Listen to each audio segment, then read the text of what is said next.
General Secretary of the International Federation of Vexillological Associations, who came to us from South Africa, and he will deliver us a speech about the symbols of the Zulu monarchy.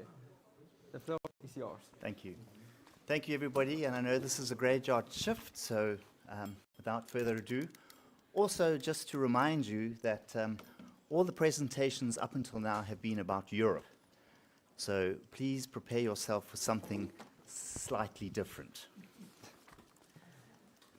So the Zulu people are the largest ethnic group in South Africa, the majority of whom live in the provinces of KwaZulu-Natal and Gauteng. They originated from Nguni communities who migrated southwards along Africa's east coast, merging with a number of clans inhabiting what is now northern KwaZulu-Natal by the mid-14th century. It was under the leadership of Shaka that the Zulus formed a powerful state in 1816, uniting a number of clans under Zulu hegemony to form a kingdom whose growth and strength were based on its military organization that developed during his reign. This increased military efficiency led to the incorporation of rival clans and the expansion of the Zulu kingdom until the Anglo-Zulu War in 1879, which resulted in the end of Zulu dominance in the region. The Zulu kingdom was then made a protectorate and was later annexed by the British Empire in 1887 to be absorbed into the colony of Natal, which became part of the Union of South Africa in 1910. Following the Union, the Natives Land Act defined the areas which were reserved for the exclusive use of the black population in South Africa. The areas set aside in terms of this act formed the basis of various homelands which were then created. The areas in northern Natal, which were the remnants of the Zulu kingdom, were designated as the homeland for isiZulu speakers, which became known as KwaZulu, meaning the place or the home of the Zulus.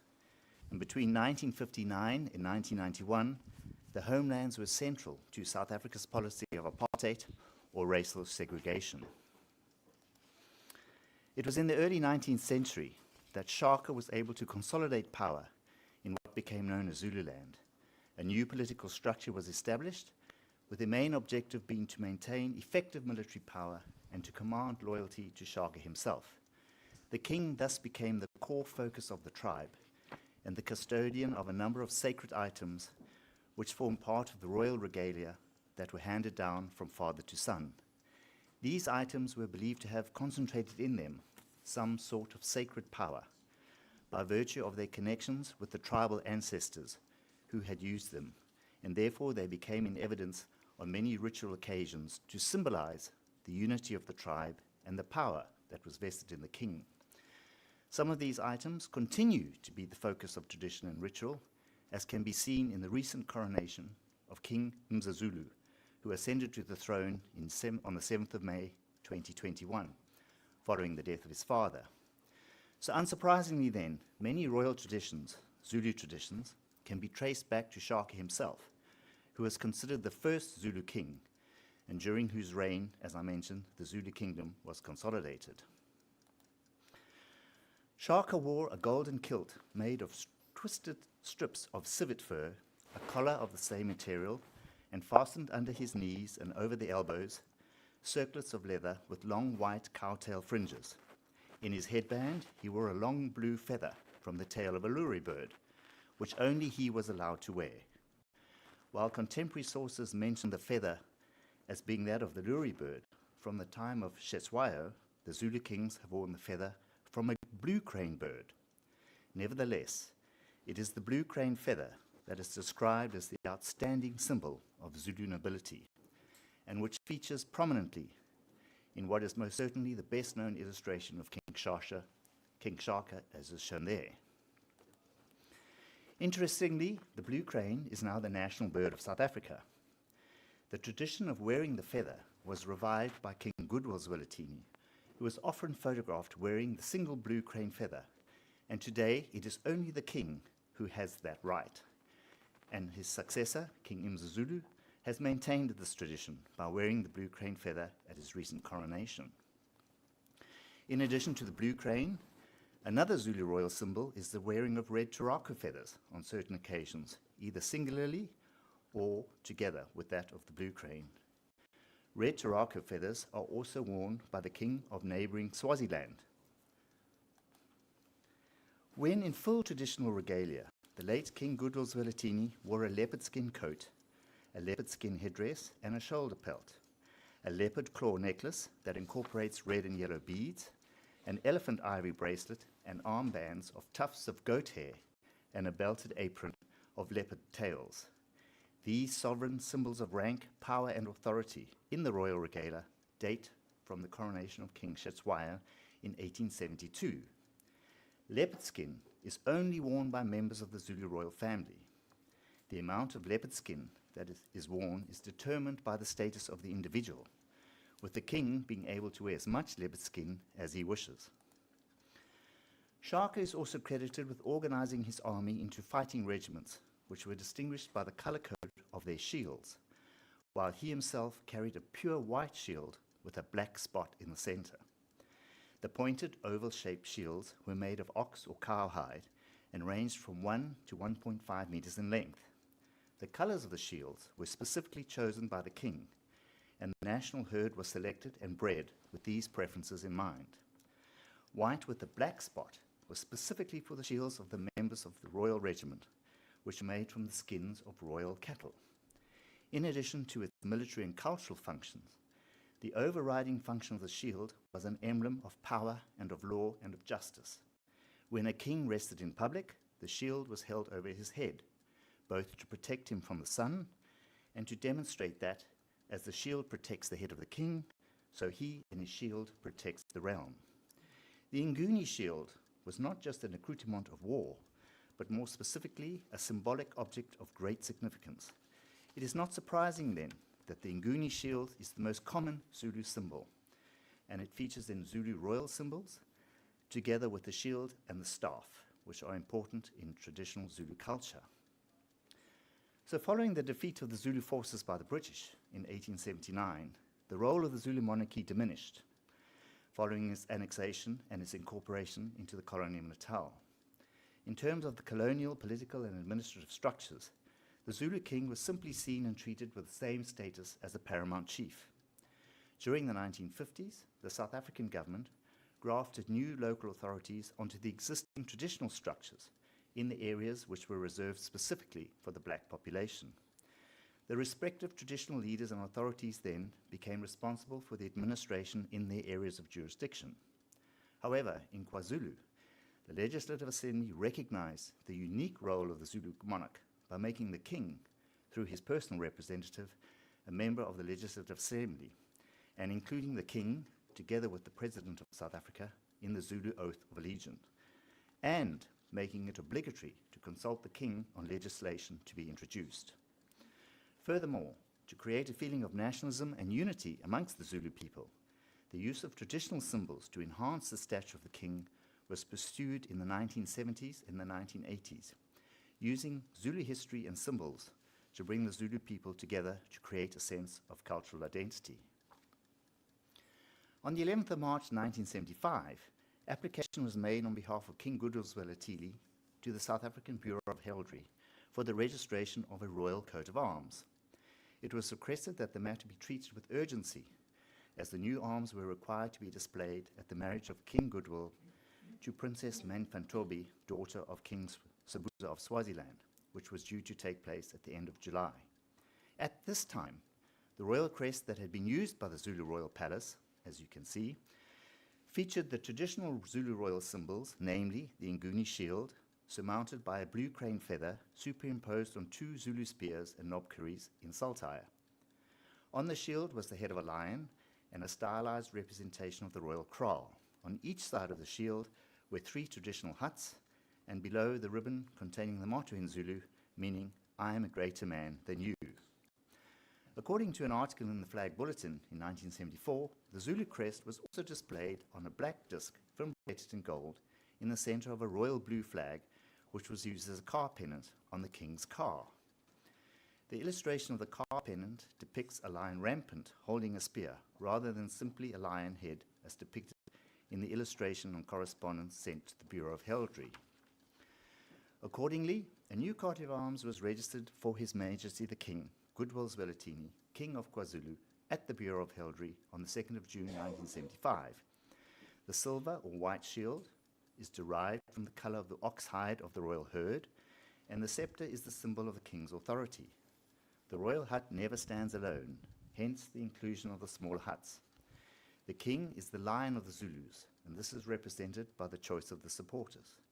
The motto translates as, "Together we will surmount," and is an allusion to the former motto of the South African, namely, unity is strength.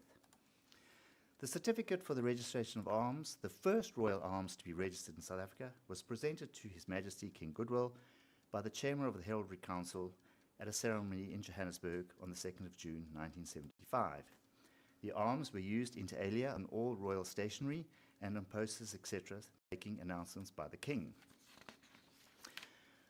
The role and the status of the Zulu monarchy became an important issue during the negotiations leading to a new constitution for a democratic South Africa. The Constitution of South Africa now recognizes, and I quote, "the institution, status, and role of traditional leadership according to customary law," unquote, subject to the Constitution, and also makes provision for the establishment of provincial houses of traditional leaders. As a constitutional monarch, the Zulu king has adopted a high profile in recent years and is a permanent member of the KwaZulu-Natal Provincial House of Traditional Leaders. As the custodian of Zulu traditions and customs, King Goodwill Zwelithini has revived and promoted a number of cultural activities and functions. In addition to the Royal Coat of Arms, in addition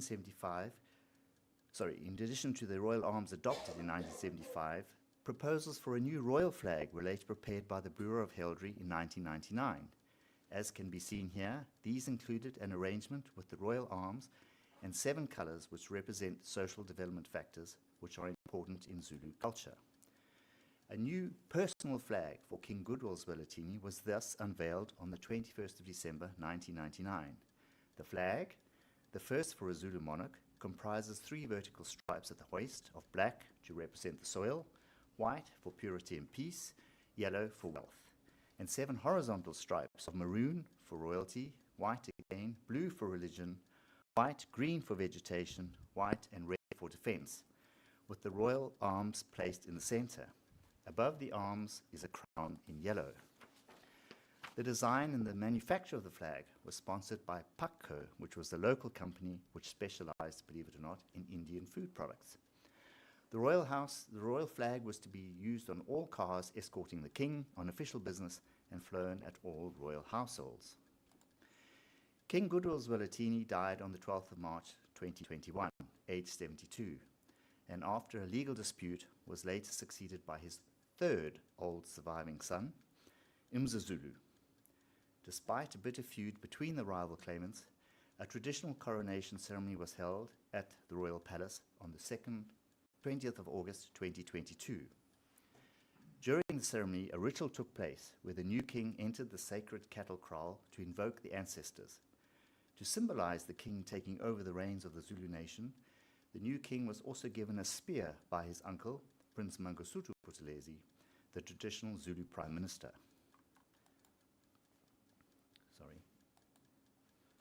President Cyril Ramaphosa later handed Mzulu a, quote, "a certificate of recognition," unquote, at a ceremony in Durban on the 29th of October 2023.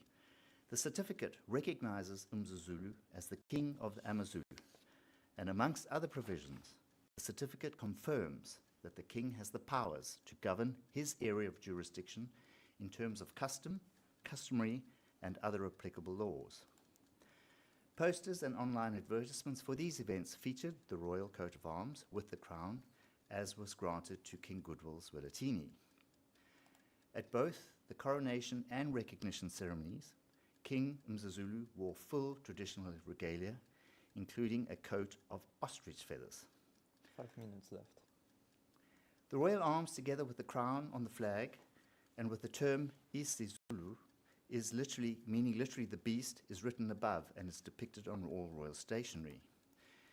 This proves that the arms are now the arms of the Zulu royal house and not just for the king, as was indicated in the original certificate from the Bureau of Heraldry.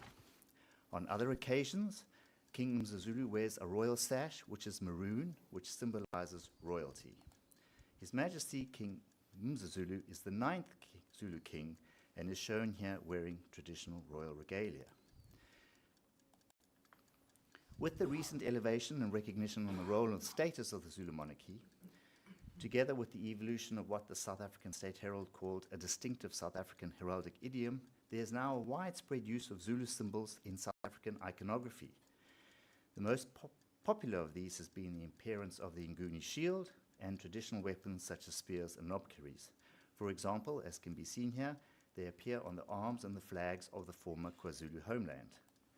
A new coat of arms for the KwaZulu-Natal was registered in December 2004, which in addition to the shield, spear, and knobkerrie, has as its crest a representation of a Zulu hut.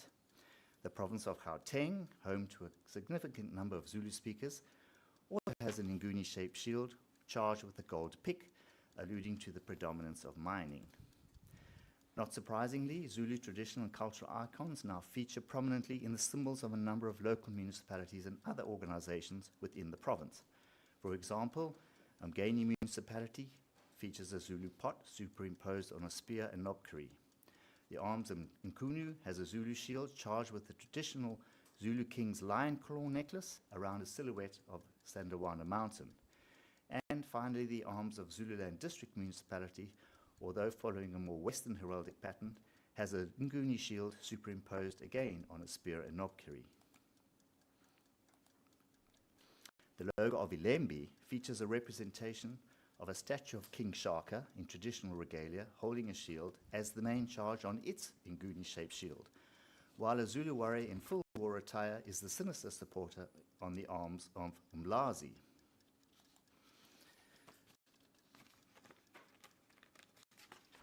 Other examples are in the badge of the Zululand Coast Regional Tourism Promotion Committee and the Kwaka College of Agriculture. The current logo of the University of KwaZulu-Natal also incorporates a more modern representation of the Nguni shield. Finally, the King Mzulu Foundation has adopted a logo which again features a stylized representation of the Zulu spear and knobkerrie and saltire, surmounted by a crown within a rising sun, which represents hope for a brighter future. In addition to being used at local and provincial level, there are examples of Zulu symbols being used on South African national emblems. For example, the Nguni shield is the main feature of the emblem of the Department of Military Veterans within the Department of Defense, which is also placed on the fly of its flag. The Nguni shield, in traditional colors, once again superimposed on a spear knobkerrie, is on the badge of the counter-assault team within the South African Police Service. The Nguni shield and spear, symbolizing the historical and ongoing struggle against colonialism and racial oppression, is found in the emblem of the ruling African National Congress. The shield and spear are also found in the emblems of several other political parties, such as the African Federal Convention and the African-born Freedom Fighters. And more controversially, they feature in the logo of the new Umkhonto we Sizwe party. The emblem of the latter is based on that of the ANC's former military wing of the same name, and its use on the ballot in the recent general election was unsuccessfully challenged in court. Thank you. In conclusion, the Zulu monarchy is the most well-known of the traditional kingships in South Africa. Many of the traditional rituals and symbols from the initial establishment of the Zulu kingdom were revived following an increase in Zulu nationalism and the revival of a distinctive Zulu identity towards the end of the apartheid era. This is particularly evident with respect to the Zulu monarchy, where traditional royal regalia is worn by the king, and traditional symbols, such as the Nguni shield and spear, have been incorporated into the more modern symbols used by the Zulu royal house. Furthermore, these symbols have become part of the wider iconography of both the province of KwaZulu-Natal and to a lesser extent of South Africa as a whole. Ngiyabonga. Thank you. Achu.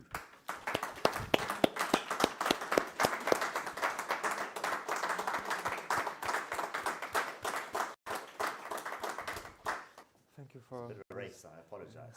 Thank you for this really interesting presentation. Now, are there any questions? Please. I would like to give a comment, if I may. As far as I know, this was the very first lecture for the African continent. So thank you very much for giving us the chance to listen to you at this international colloquium. But maybe also a smaller question. I think it's quite interesting. Could you please tell us about the processing of the two different cultures coming together and finding a way to what we call heraldry, but accepting the white man's culture by also interpreting the Zulu traditions? I could understand that this was a quite difficult processing, isn't it? Yes, and I think that process is still kind of unfolding, if you like.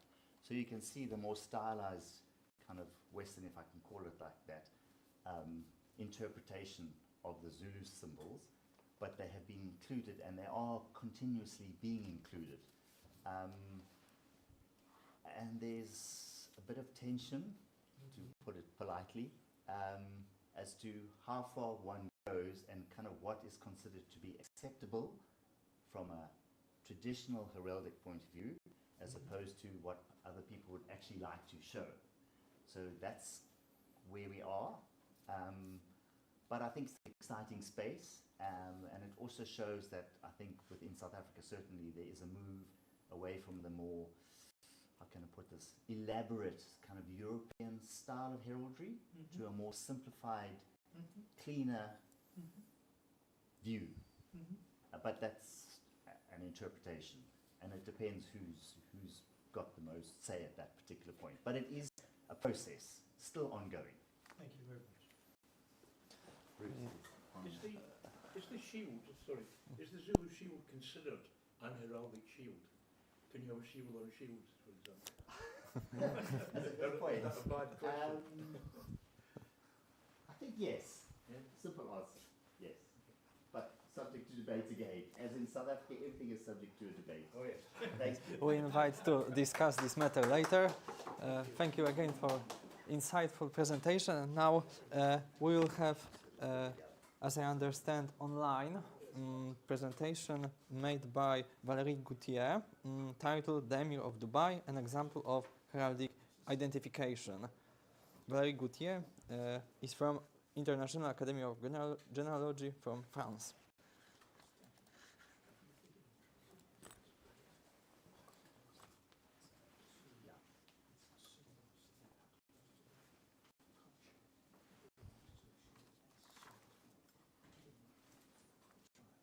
My dear friends, my dear colleagues, I'm very glad to present you this conference for the International Colloquium of Genealogy, Heraldry and Vexillology.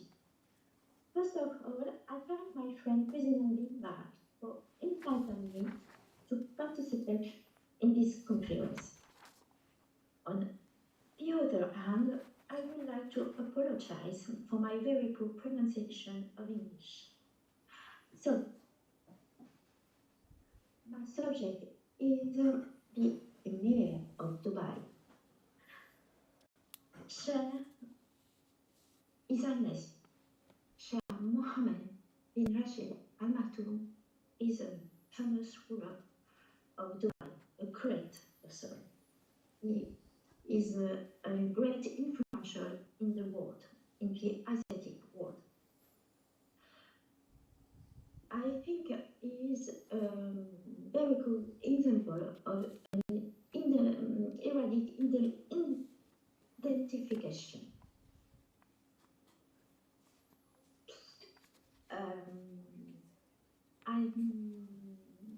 I want to speak about my subject, my interest about innovations and intelligence, artificial intelligence. But it's difficult to use EIA on the person of the Emir. But I try to present certain new ideas of genealogy, two movements, psychogenealogy and genealogical. So choose some things of current genealogy. The prince, in a few lines, His Highness Shah Mohammed bin Rashid Al Maktoum was born on July 15th, 1949 in the palace of his grandfather, Emir II, in Al-Shinaya, an whole district of the in the two short states. His parents are Shah Rashid II and Shah Latif Ali Hamdan Al Nahyan. Since 55 years ago, he has served his country and had its exceptional development.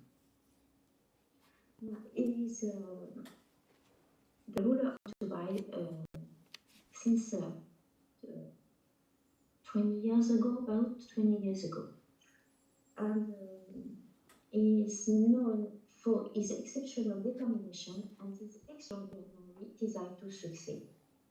On a personal level, Shah has been married several times as a significant member of children and grandchildren.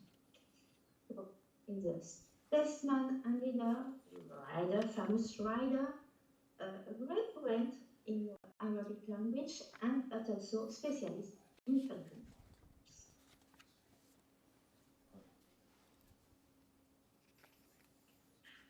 The origins of the family, the Banians, an important tribe of the Persian Gulf of Yemenite origins mentioned as early as the 18th century. The Banians tribe gave birth to two branches from 1761, the Al-Bufala or Al-Falai, from which the Himyarian Emirs of Abu Dhabi, and the Al-Falaza or Al-Falazi, to which they are Al-Maktoum, rulers of Dubai, are attached.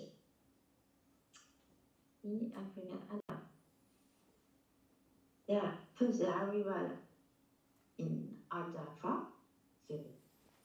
in the Emirates, it was during two centuries, and after they discovered the water in the island of Abu Dhabi,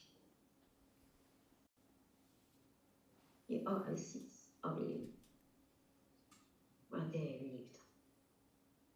But in 1933,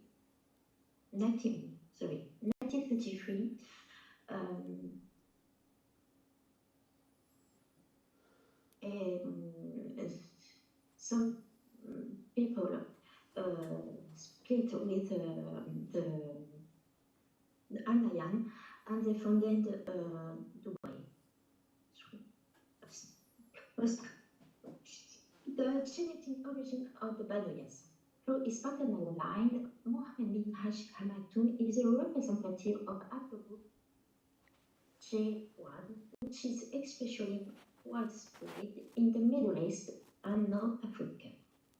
This haplogroup is known for its strong association with Semitic peoples and represents in its lineage the descent of the Arabs. Its genetic identification is GMP04, subgroup J1, FGC4465. So we must present the ancestor, the first ancestor, the Anna, lived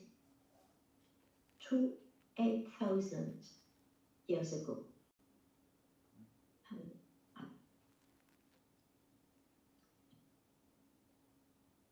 So there is an important person in the lineage tree. The Turco-Mongol conqueror Amir Timur, known as Tamerlan, was the founder of the Timurid Empire, which extended into Afghanistan, Iran, and Central Asia. Tamerlan dreamed to be a parent to Genghis Khan. Genghis Khan is a famous ancestor of the humanity. There are three: Charlemagne, the Emperor of Occident, the founder of the Germanic Holy Empire, Genghis Khan, and Prophet Muhammad. And my dream is to link the great rulers of Dubai with one of them. So, three.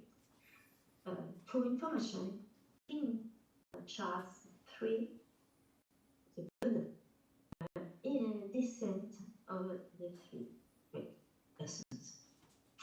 And I would like to also remember that the dynasty Al-Maktoum as the second age of the Sakartvelo dynasty, the king of the Kingdom of Belgium. It's important. The Kingdom of Belgium are cousin with King Charles III. So this is the family tree of the ancestry of His Highness Sheikh Mohammed bin Rashid Al Maktoum, Emir of Dubai.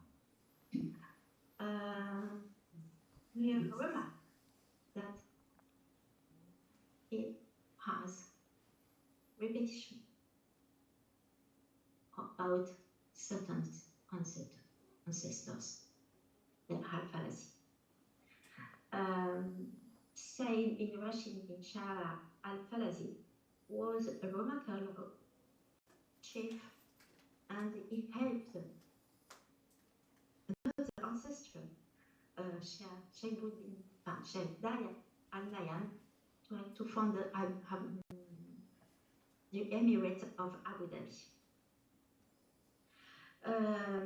So we can say that the Emir of Dubai is a real al-Falazi.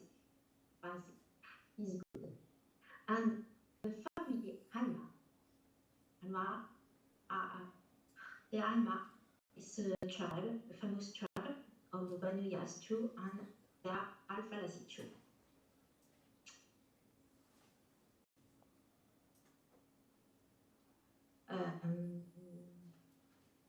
Maternal branch of the chief, the Emir of Dubai, the Al-Nayan,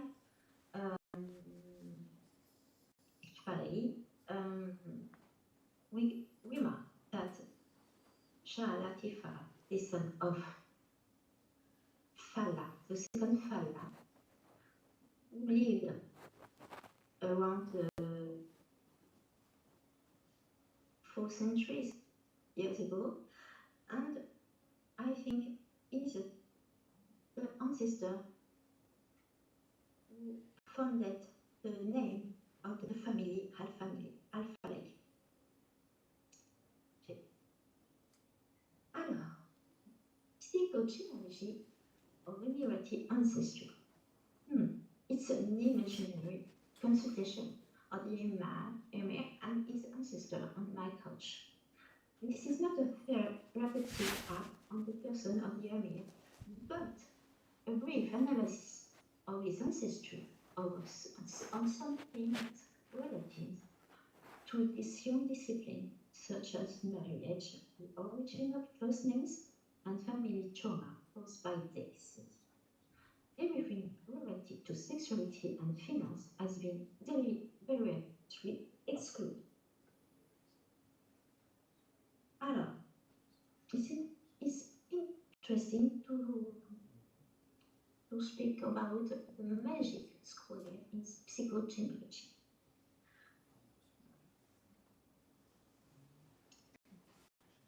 Sheikh Mohammed is the fourth children and third son of the family of 9 children.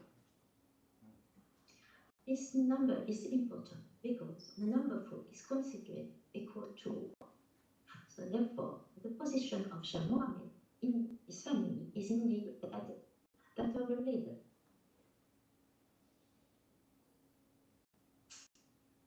This is a general sociogram of the paternal branch of Shah Mohammed. It's interesting to see the signification of the first names. So, say, happy, lucky, that bedfellows. In French, we can translate the first name in Félix, Félicien, or Mager. Personality side is actually quite romantic. He is looking for the perfect woman, the one of his dreams, and can even be very possessive when he finds her. In genealogy, the perfect one was Sheva Esa. She was a pearl. The first name means pearl, but she was pretty. In French, we can translate in Marguerite.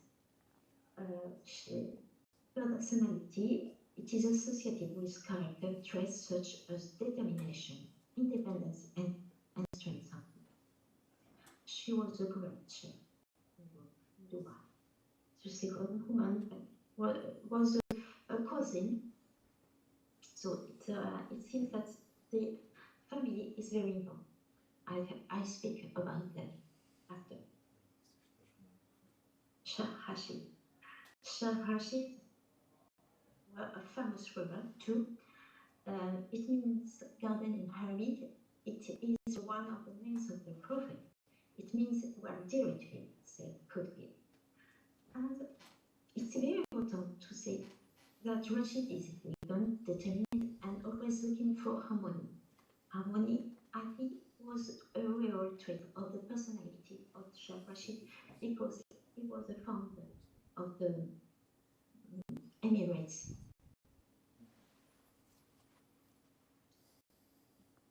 Latifa, Princess Latifa. Latifa means subtle, delicate, caring. His feminine first name exudes qualities of kindness, sensitivity, and philanthropy. In French, the name is Lydie or Lydia, but philanthropy is a good signification for Latifa because she nickname is Mother of Dubai.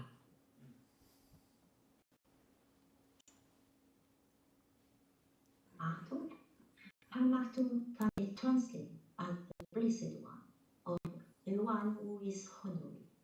The related French first name is Benoit.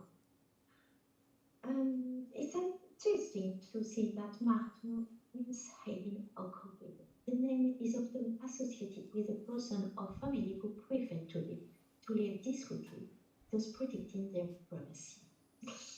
Sorry for my poor English. It can also be linked to family secrets of mysterious past.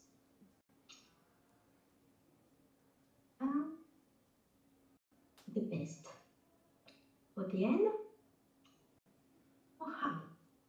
First name of the Prophet of Islam, it means the most praised, blessed by excellence to praise. It is one of the most popular first names in the world. The equivalent in French would be Magloire, Lo, or Denise. Personality, discreet. They are most easily influenced and make their own decisions, sometimes dreamy and indifferent to those around them. Very emotional and intuitive, they are formidable seducers. They are possessive and their life is intense.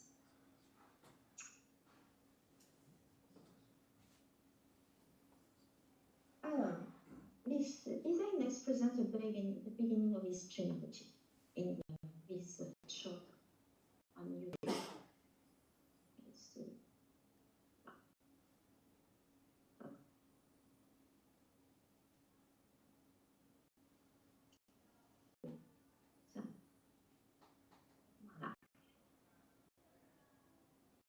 Is the palace. The native palace became a place of memory for the family. In secret genealogy, we discuss about exemplary words of women and men. Shah Esa bin Hamur al-Falazi was the grandmother. is in spotlight. There is 3 years ago. She was recognized for her positive advice and influence in Dubai. She was also known for her philanthropy. The Alma and the Shio ancestor. The Alma or Alma tribe is a part of the Banuyas Alliance, being the branch of the Balazi. She settled in Dubai in 1894. Sharafisa bint al-Muhal bin Harwis's marriage to Sharsi took place in 1906. Sharafisa was thought and model, the granddaughter of Sheikh Suhail and Al-Malik al-Sheikh, the ruler of Bora and Diba in Oman. The Shius tribe has been settled since pre-Arabian times in the mountains of the Muzandam Peninsula in Oman.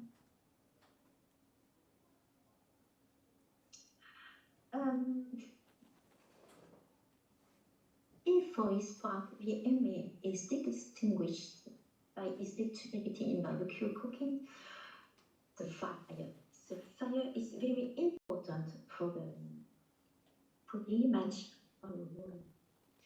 To this quality and added Womakel statesman in measuring assets accepted by his father Shabrasid and his ancestor Shamsi. Two marks on the paternal and maternal sides toward their resolution towards the creation of the United Arab Emirates.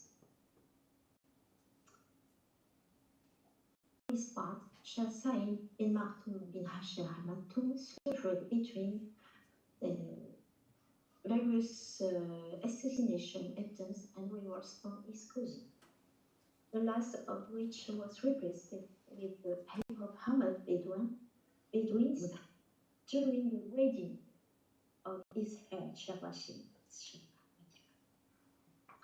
the famous cousin, the descendant of Sharabuti.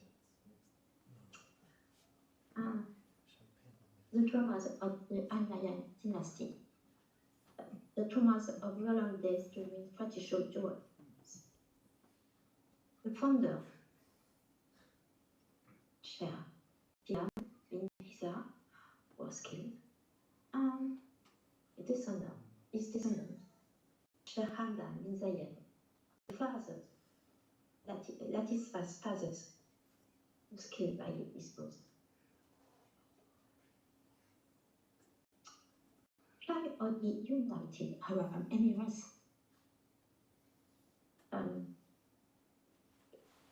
So the flag is made up of 4 colored bands. On the horizontally and from bottom to top, the color black foreshadows the defeat of enemies and represents strength of character. The color white symbolizes peace and generosity. The color green embodies hope and prosperity. Finally, vertically, the red band, symbol of love, represents bravery and courage. It also demonstrates the link that unites the 7 Emirates of the village. Duba, the desert, the city, and the sea are in Arabic terms gold, Saba, and Azul. Well, we can see the Emma driving his Land Rover. Oh, here. Memories and premonitions of the Emma cherishing inside. My grandfather rode common, my father too. I drive my Mercedes. My son drives a Land Rover. His son does too, but his grandson is going to ride. In this link, you could see lots of photographies about the Al-Maktoum family. So, very telling harms recalling the origin of Dubai, a pearl fishing whose head representing a falcon is very interesting. The falcon and timber. The falcon means strength and heritage. also a symbol of the emblem of the United Arab Emirates. The falcon can be associated with the phoenix, symbol of rebirth and longevity. It is associated with freedom, independence, and vivacious intelligence.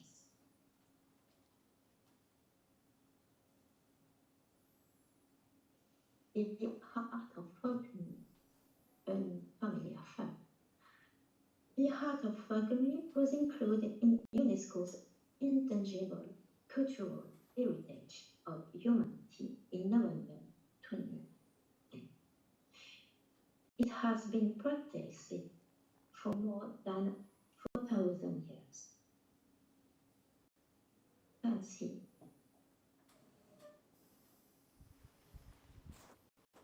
To a Roman falconry of the Emma. Is it written?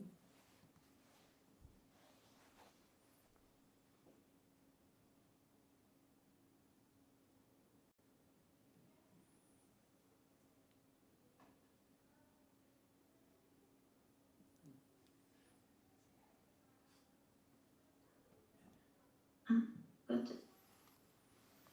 father, the crown prince,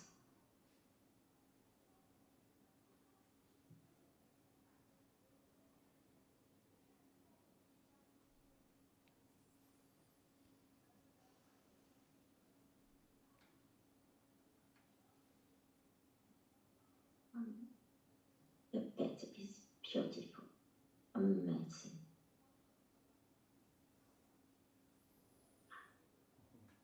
Sunrise. What beautiful speech. So, escape.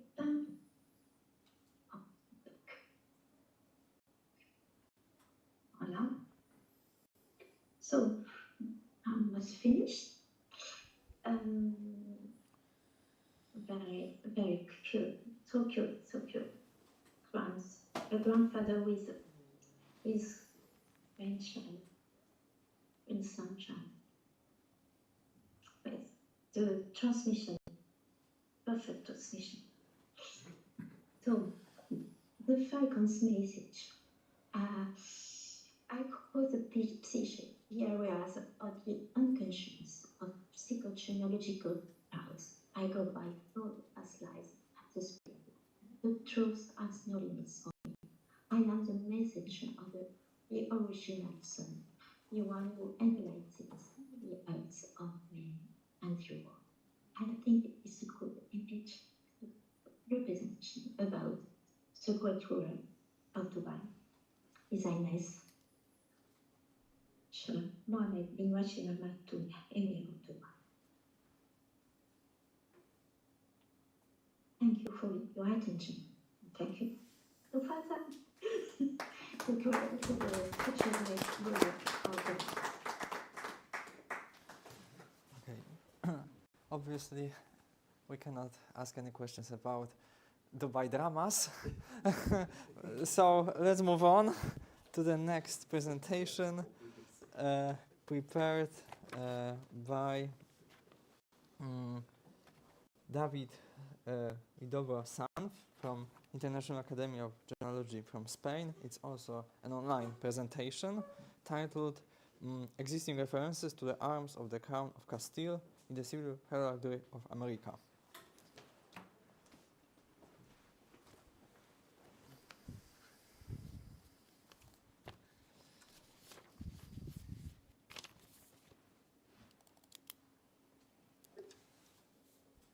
Buenas tardes. En primer lugar, me gustaría agradecer a los organizadores de este coloquio internacional por la oportunidad que me brindan hoy de pronunciar esta conferencia que lleva por título Referencias existentes a las armas de la corona de Castilla en la heráldica cívica de América. Good afternoon. First of all, I would like to thank to the organization of this international colloquium for the opportunity to present today this lecture with the title Existing Reference to the Arms of the Crown of Castile in the Civic Heraldry of America. I will do it in Spanish, although the slides will be in English to make it easier to follow for the international audience.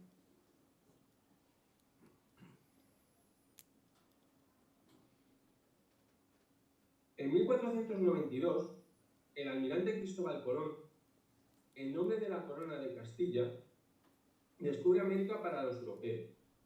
Con ello, da comienzo el proceso de colonización del nuevo continente. Aunque otras potencias europeas, caso de Inglaterra, Francia, Portugal, Países Bajos o Rusia, también contaron con presencia en América, será la corona de Castilla la que ejercerá su dominio sobre una mayor extensión territorial. Su presencia se prolongará hasta el año 1898, en que el Reino de España, sucesor del anterior, pierde sus últimas posesiones en el continente. A lo largo de 4 siglos, la corona de Castilla y España dejarán una profunda huella en aquellas tierras, destacando la fundación de numerosas ciudades, universidades y hospitales, influencia que aún hoy es patente en la heráldica cívica del continente. Ustedes tienen en el mapa la extensión que tenía la corona, incluyendo los reinos de Indias. Como pueden ver ustedes, gran parte del continente, incluso de los actuales Estados Unidos, estaban integradas en la misma. En la Edad Media surgieron en la península ibérica numerosos reinos cristianos, que durante 8 siglos, del año 1722 al 1492, lucharon con el invasor musulmán. De entre todos ellos, uno de los más notables fue el reino de Castilla, inicialmente un condado perteneciente al reino de León. Con el tiempo fue adquiriendo mayor independencia y en 1065 se convertirá en reino independiente. En 1230, el rey Fernando III el Santo unió de manera definitiva ambos reinos, de León, que incluía el de Galicia, y de Castilla, del que ya formaba parte el de Toledo, dando lugar a la corona de Castilla. Para simbolizar esta unión, los reyes de Castilla adoptaron un escudo cuartelado, con las armas de los respectivos reinos. El castillo por Castilla, lo tienen ustedes aquí, y el león por el reino del mismo nombre. Por conquista, la corona se hizo con los reinos musulmanes de Córdoba, Murcia, Jaén, Sevilla y finalmente, en 1492, con el de Granada, culminándose con ello el proceso de la Reconquista. Ese mismo año, una expedición sufragada por la corona de Castilla, al mando del almirante Cristóbal Colón, descubrió el continente americano. Posteriormente, la corona de Castilla se unirá a otros reinos para dar lugar al reino de España, tal como lo conocemos actualmente. Ustedes pueden ver aquí como la península ibérica, en la Edad Media se dividía en distintos reinos. Por un lado, el reino de Portugal, por otro lado, el reino de Castilla, que era el más extenso por todos los reinos que he comentado, que finalmente estará con el reino de Granada, reino de Navarra y la corona de Aragón. En las próximas líneas se procederá a exponer las principales referencias a la corona de Castilla presentes actualmente en la heráldica cívica del continente americano. Empezando por Estados Unidos, de todo el continente americano, posiblemente sea en Estados Unidos donde sean más frecuentes estas referencias.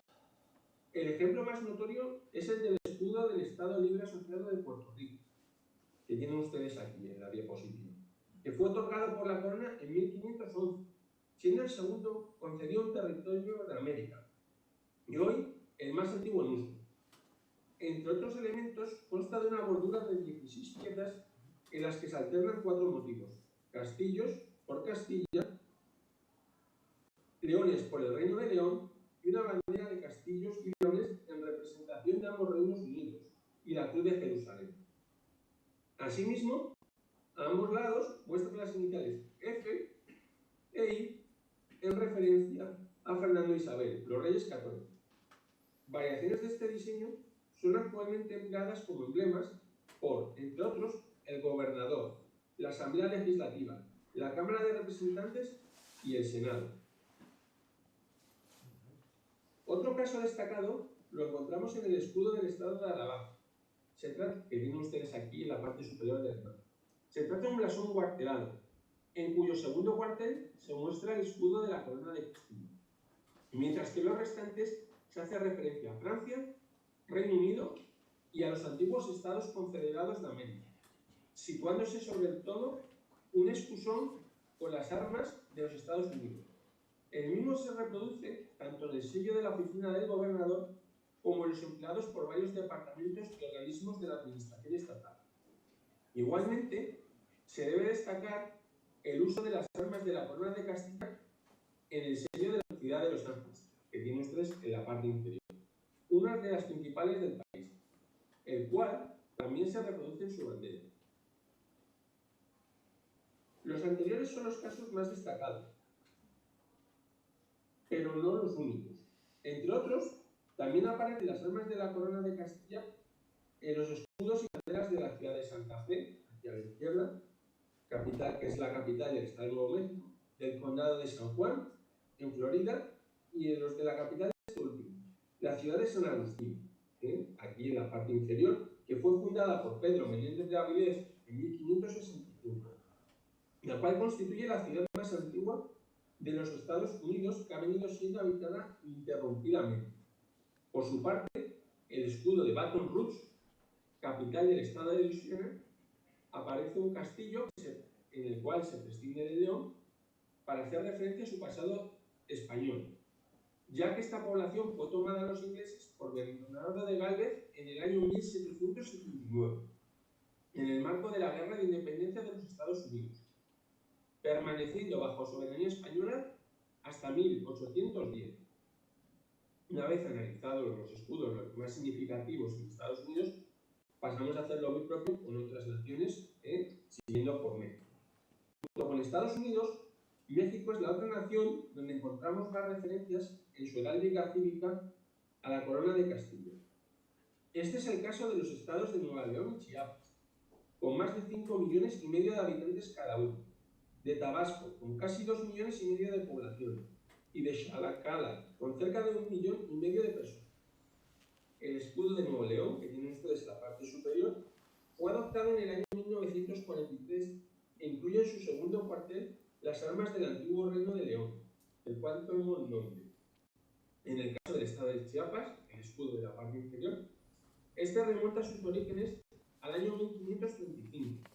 El mismo fue otorgado por el rey Carlos I de España a la villa de San Cristóbal de los Llanos de Chiapas, hoy denominada San Cristóbal de las Casas, ciudad que fue la capital del estado hasta el año 1892, en que ésta se trasladó a la localidad de Xutla Gutiérrez. Por tradición, dicho escudo fue adoptado como emblema por dicho estado, sufriendo con el tiempo algunas modificaciones respecto a los diseños más antiguos. Entre otros elementos, estas armas incluyen el castillo de oro, que según recoge el propio manual de identidad del gobierno del estado, significa la grandeza y el poder en la defensa, riqueza, luz y sabiduría. Junto con los leones representa la corona castellana quien otorgó el blasón. El escudo que desde el año 1892 representa al estado de Tabasco le fue concedido a la ciudad de San Juan Bautista, hoy denominada Villahermosa, capital y ciudad más poblada del mismo, en 1598 por el rey Felipe II de España, que tienen ustedes en la parte superior. En su primer cuartel se incluyen 4 torres de oro en campo de gules, puestas 2 y 2, en clara referencia a la corona de Castilla. Si bien en la descripción oficial de las armas se señala en el cuartel superior derecho castillo de oro en campo de gules. Por su parte, en el cuarto cuartel, un león rampante de oro y coronado en campo de gules parece hacer mención al antiguo reino de León. Aunque de manera menos evidente que los anteriores, las armas del estado de Tlaxcala, que tienen ustedes en la parte inferior de la diapositiva, también evocan su vinculación con Castilla. El mismo fue otorgado por Carlos I de España en 1535. Así, dentro de un campo de gules hay un castillo de oro y sobre el mismo una bandera con un águila negra rampante en campo de oro, esto es, las armas del Sacro Imperio Romano Germánico, del cual Carlos de Habsburgo era titular desde 1520. Por su parte, las letras I, K, F hacen referencia respectivamente a Juana I de Castilla, Carolus, Carlos I y Felipe, incluido Felipe II, madre, hijo y nieto. Recordar que Carlos I de Castilla reinó junto a su madre Juana, conocida como Juana la Loca, entre 1516 y 1555. Por su parte, entre las ciudades encontramos referencias a la corona de Castilla, el León de los Aldames, la más poblada del estado de Guanajuato, y la cuarta del país, cuyo emblema fue adoptado en el siglo XX. En su tercer cuartel muestra las armas de la familia de Martín Enríquez de Almansa, fundador de la misma en 1575, quien fuera virrey de la Nueva España entre los años 1568 y 1580. Se debe señalar que la casa de Enríquez tuvo su origen en el infante Fadrique de Castilla, hijo natural del rey Alfonso XI y del honor de Guzmán. Por su parte, en el segundo cuartel aparece un león rampante en color rojo en referencia al antiguo reino de León. Una vez analizado el caso de México, pasemos a estudiar otras naciones. Panamá. En Panamá, el escudo de su capital, la ciudad de Panamá, es rico en referencias a la corona de Castilla. El mismo le fue otorgado en 1521 por el rey Carlos I de España, datando la versión actualmente en uso del año 1992. En el documento de concesión se recoge la siguiente descripción: un escudo con el campo dorado y en la mitad de la mano derecha un yugo y un manojo de flecha esparcido, todo con los cascos azules y plumas plateadas, lo cual es la divisa de los católicos rey y reina, nuestros padres y abuelos y señores, que tanta gloria hayan dado. En la otra mitad dos carabelas, como seña que esperamos de nuestro Señor que por ahí se han de hacer el descubrimiento de la especie, y encima de ellas una estrella en señal del polo antártico, y por la orla del escudo castillos y leones. Aunque parece como un dibujo del diseño original de las armas, este se debió de perder pronto. Por ello, a lo largo de la historia, se han sugerido distintas interpretaciones gráficas de las mismas, que, entre otros elementos, se han diferenciado en el número de partición, la forma de la boca del escudo, los esmaltes o la disposición de las figuras, hasta llegar a la vigente actualmente de estos modelos. Bolivia. Uno de los ejemplos más notables de referencias a la corona de Castilla y de la ética cívica americana lo encontramos en Bolivia. Se trata del escudo de la ciudad de Potosí, que tiene más de 190.000 habitantes, la cual durante el dominio castellano y español destacó por la explotación de las minas de plata. Este, actualmente en uso, le fue concedido por el virrey Francisco de Toledo en 1575, que reproduce las armas del rey Felipe II, incluyendo en el centro un escusón redondo con el relieve del Cerro Rico de Potosí.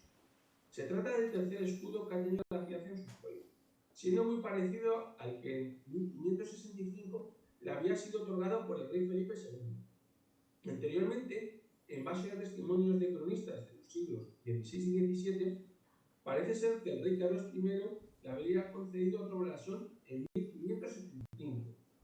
En campo blanco, el rico cerro, un águila y corona imperial antigua, y a los lados las columnas con el cruz suelto. El tercer escudo de la villa de Potosí ha sido también adoptado por el departamento autónomo de Potosí, uno de los 9 en los que se divide el país, cuya población se estima actualmente que supera las 900.000 personas. Ecuador.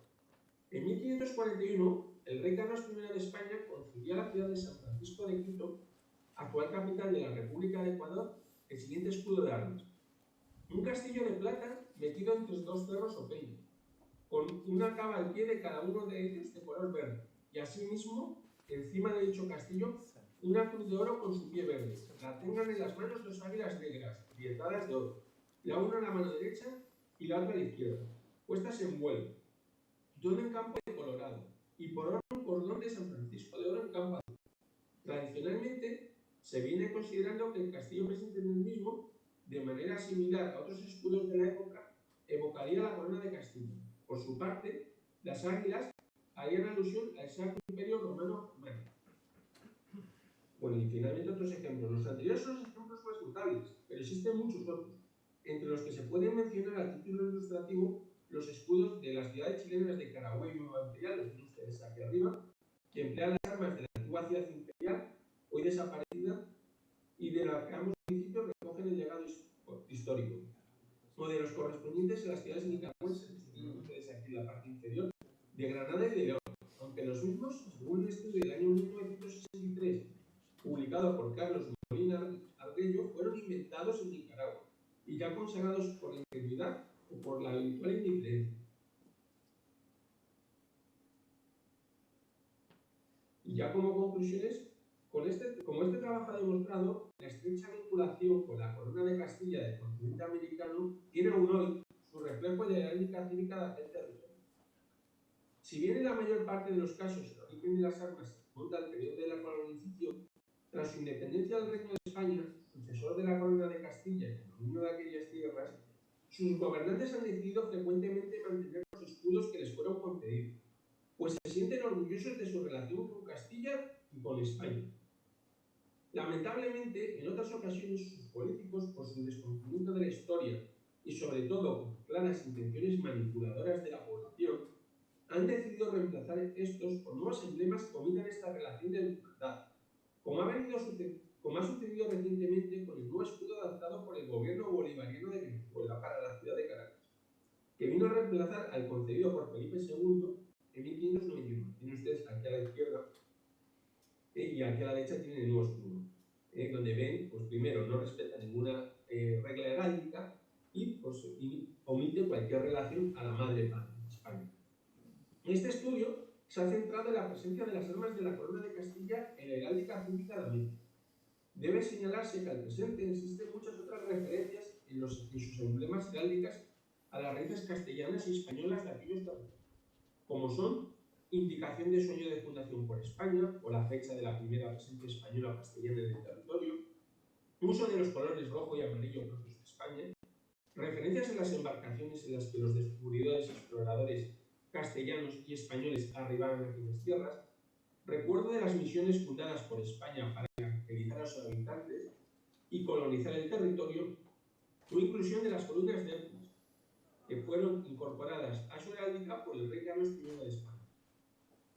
Y ya para finalizar, simplemente agradecerles nuevamente su atención y muchas gracias. Thanks for this opportunity to present this conference. I hope you enjoy it.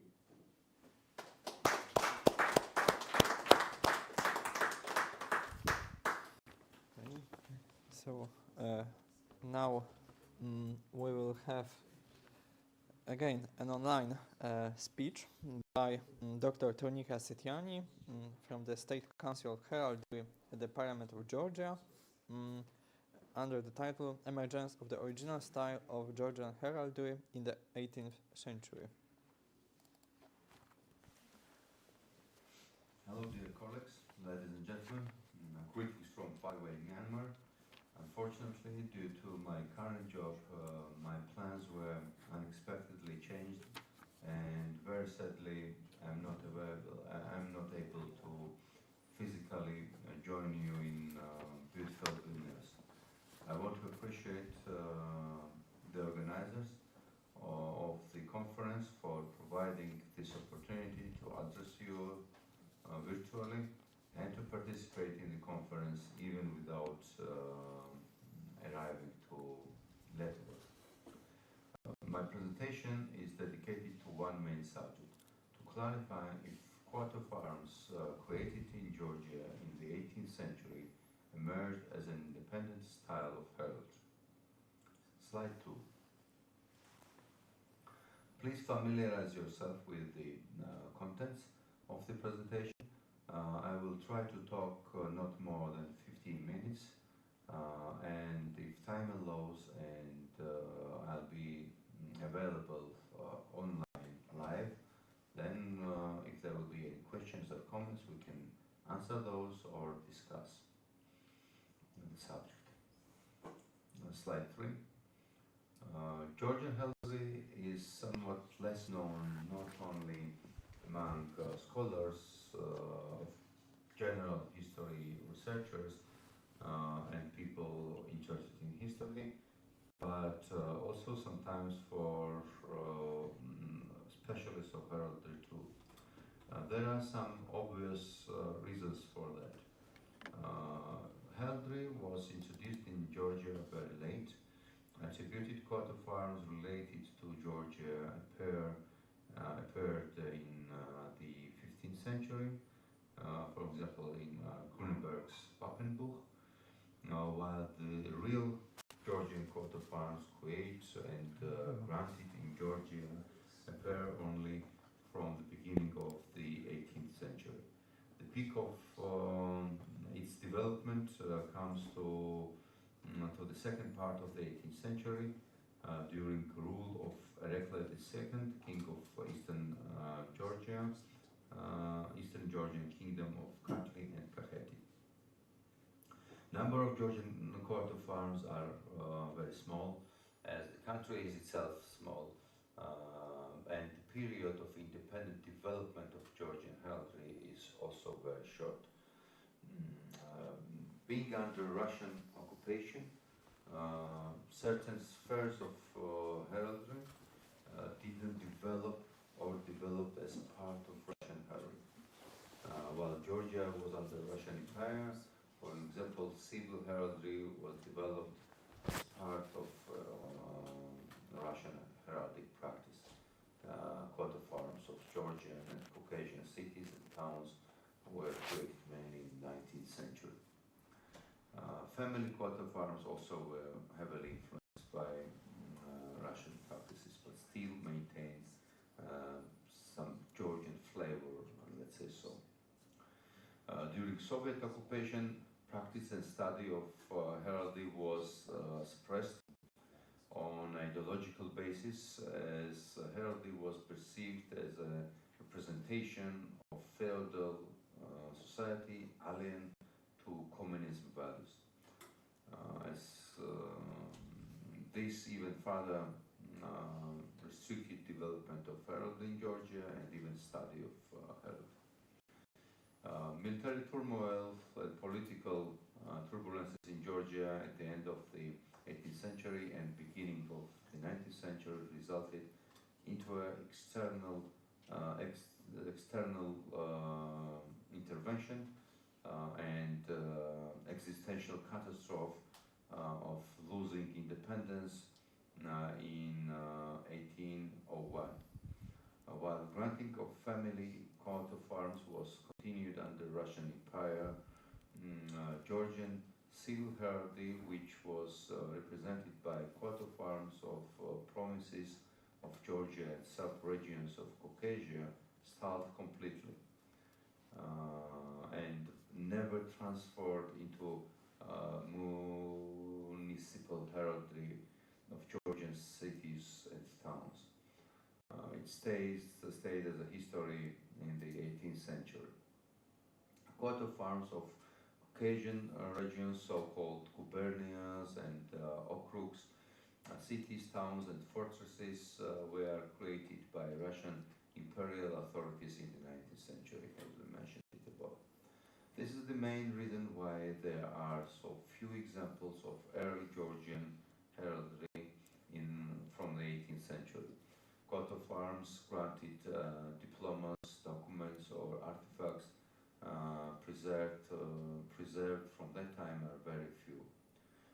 Later communist regimes' oppressive attitude towards former nobility and consequently heraldry erased much of these artifacts or gravestones with coat of arms, documents marked with coat of arms, and even fewer left for later researchers to investigate history of Georgian heraldry. Furthermore, even studying of heraldry was not encouraged in Soviet Union. So Georgian heraldry, simply saying, didn't have enough time to fully develop and self-establish with a widely known separate own style. The second life of Georgian heraldry started from the late 1980s, with national independence movement gaining momentum and population's interest in unknown and forcefully forgotten parts of history, including heraldry, was growing immensely. As a result, study, theory and practice of heraldry revived in Georgia starting from 1990s till today. It is developing. Slide 4. After a brief description of history of Georgian heraldry, now we can start discussion on the main subject. If Georgia developed its own heraldic style in the 18th century. To answer this question, we will use a comparative analysis method comparing Georgian heraldry to some other heraldic practices such as Polish, Scottish and Russian. Firstly, these practices will be compared with the, let's say so, mainstream classical Western European heraldry. For that comparison, we will use 5 variables, characteristics of heraldry, heraldic practices will be used to identify the differences and similarities between these practices.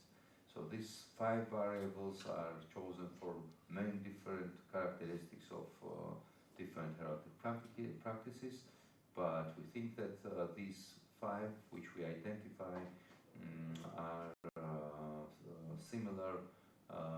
similarly used, common, let's say so, they are common to any heraldic practice, and if there are differences between them, they are easy to identify through scanning these practices through these 5 variables.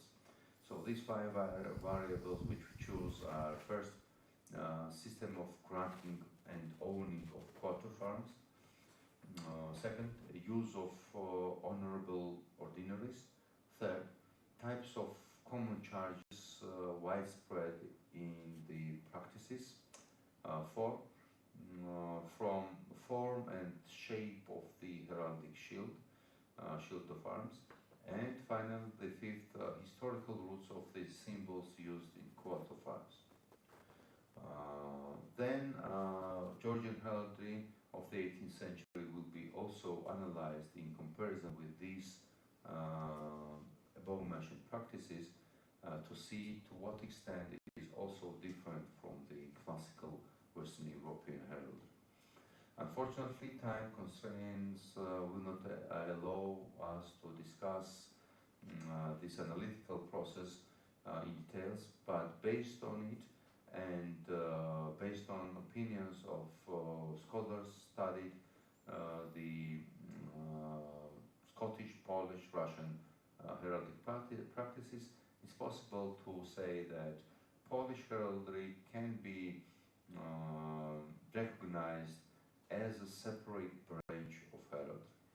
Scottish heraldry also very developed and differently developed than, for example, English and other Western Europeans. Has very distinctive characteristics, but it can be defined more as a separate style than a branch of heraldry.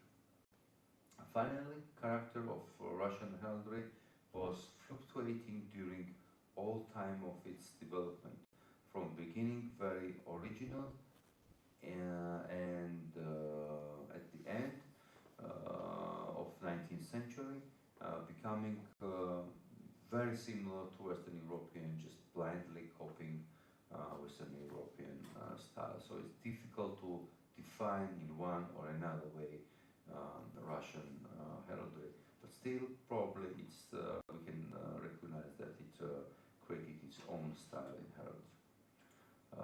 Slide 5.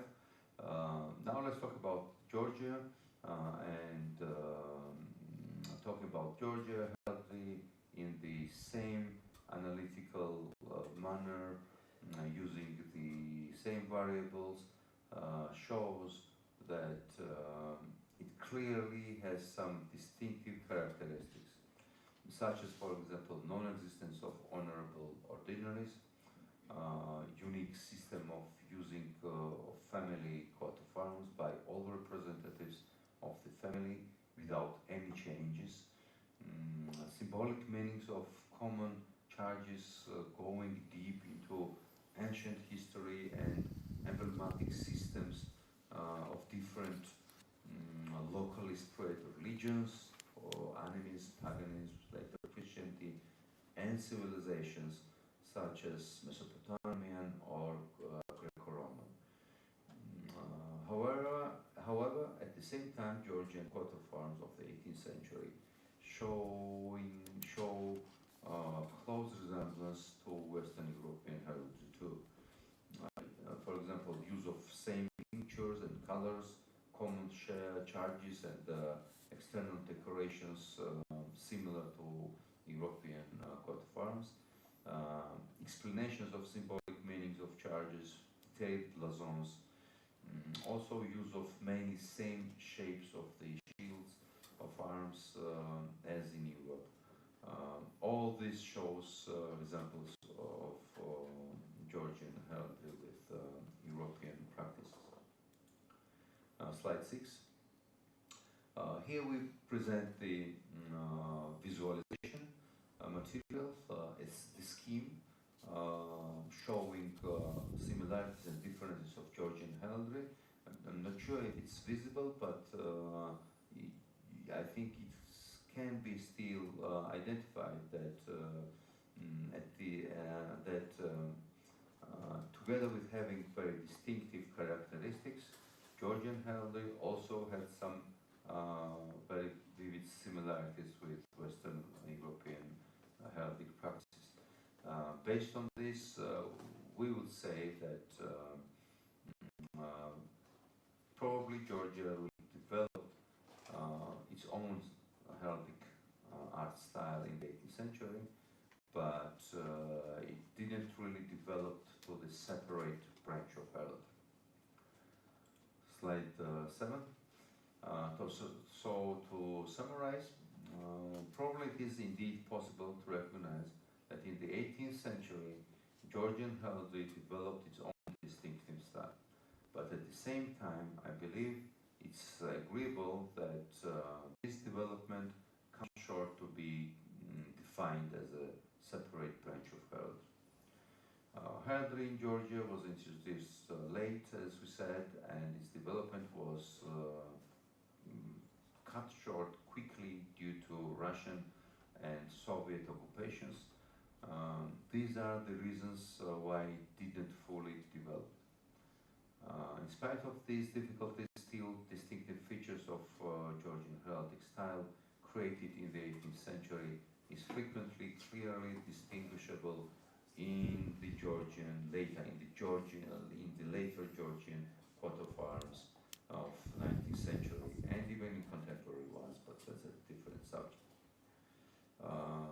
It's well known that history does not tolerate the subjective mood, and we can't say what would be happening if Russia didn't invade Georgia, but still I would dare to suppose that if Georgia didn't lose its independence in the 19th century, a very vividly distinctive local heraldic style would fully flourish in the country, in the family, state, corporate, civil coat of arms, what would probably transform even in creation of a separate branch of heraldry. But let's leave these speculations aside. And finally, to answer the main question, my personal opinion based on the analysis and research conducted, it is that it's a fact that the original heraldic art style really emerged in Georgia in the 18th century. Slide 8. If time left and if there are any questions or comments, I'd be happy to answer and discuss those. Otherwise, thank you very much for your attention and wish you great continuation of the conference and events in Lietuva.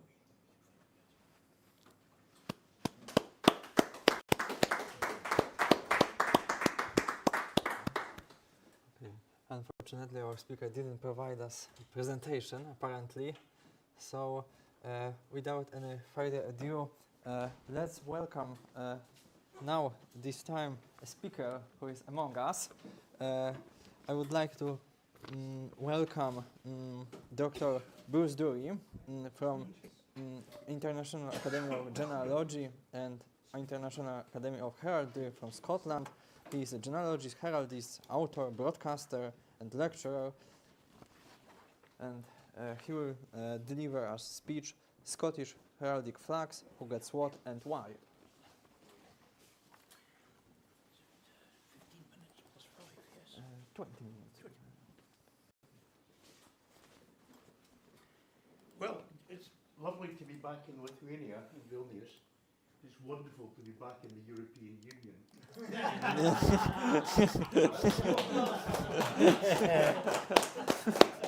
Bruce, 10 points for you. One of these days, one of these days. Okay,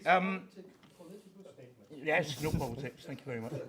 So I thought it would be interesting to see how this aspect of heraldry, flags, operates in a modern but extremely strict heraldic jurisdiction. You all know, I'm sure, that matters of coats of arms and so on operate under statute law in Scotland. Nobody has a coat of arms unless it's been granted or matriculated by the Lord Lion, and the same goes for flags, sort of. Okay. You can see here. This is the national flag of Scotland. This is not. That's the banner of the King and the royal family and the great officers of state in Scotland. Scotland has a royal coat of arms, and as you know, that's built into the coat of arms of the King, which exists in two forms, a Scottish form and an English form, slightly reversed. No one can use the coat of arms of the King or the King's standard. We have a new king, by the way, Charles III, King of Scots. He's also King of Australia, New Zealand, Canada, Fiji, Jamaica, some other, another one. Oh yeah, England. I remember. Really? But he is King of Scots. He is King of Scots. So it's more politics. So it's illegal. It's illegal to use the lion rampant of Scotland, except you go to a football match, okay, and what do you find? You find people waving it all over the place. Well, I'm not going to tell them not to do it because you know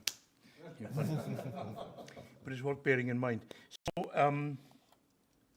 the law is arms are rigorously protected, and the lion court will pursue you, and there are penalties if you misuse arms. The gentleman wearing the robe, the black robe, there is the procurator fiscal of the lion court, and if anyone does anything wrong with arms, if someone uses my arms and I complain, the procurator fiscal goes after them, and it costs me nothing. The court bears the cost. So don't even try it.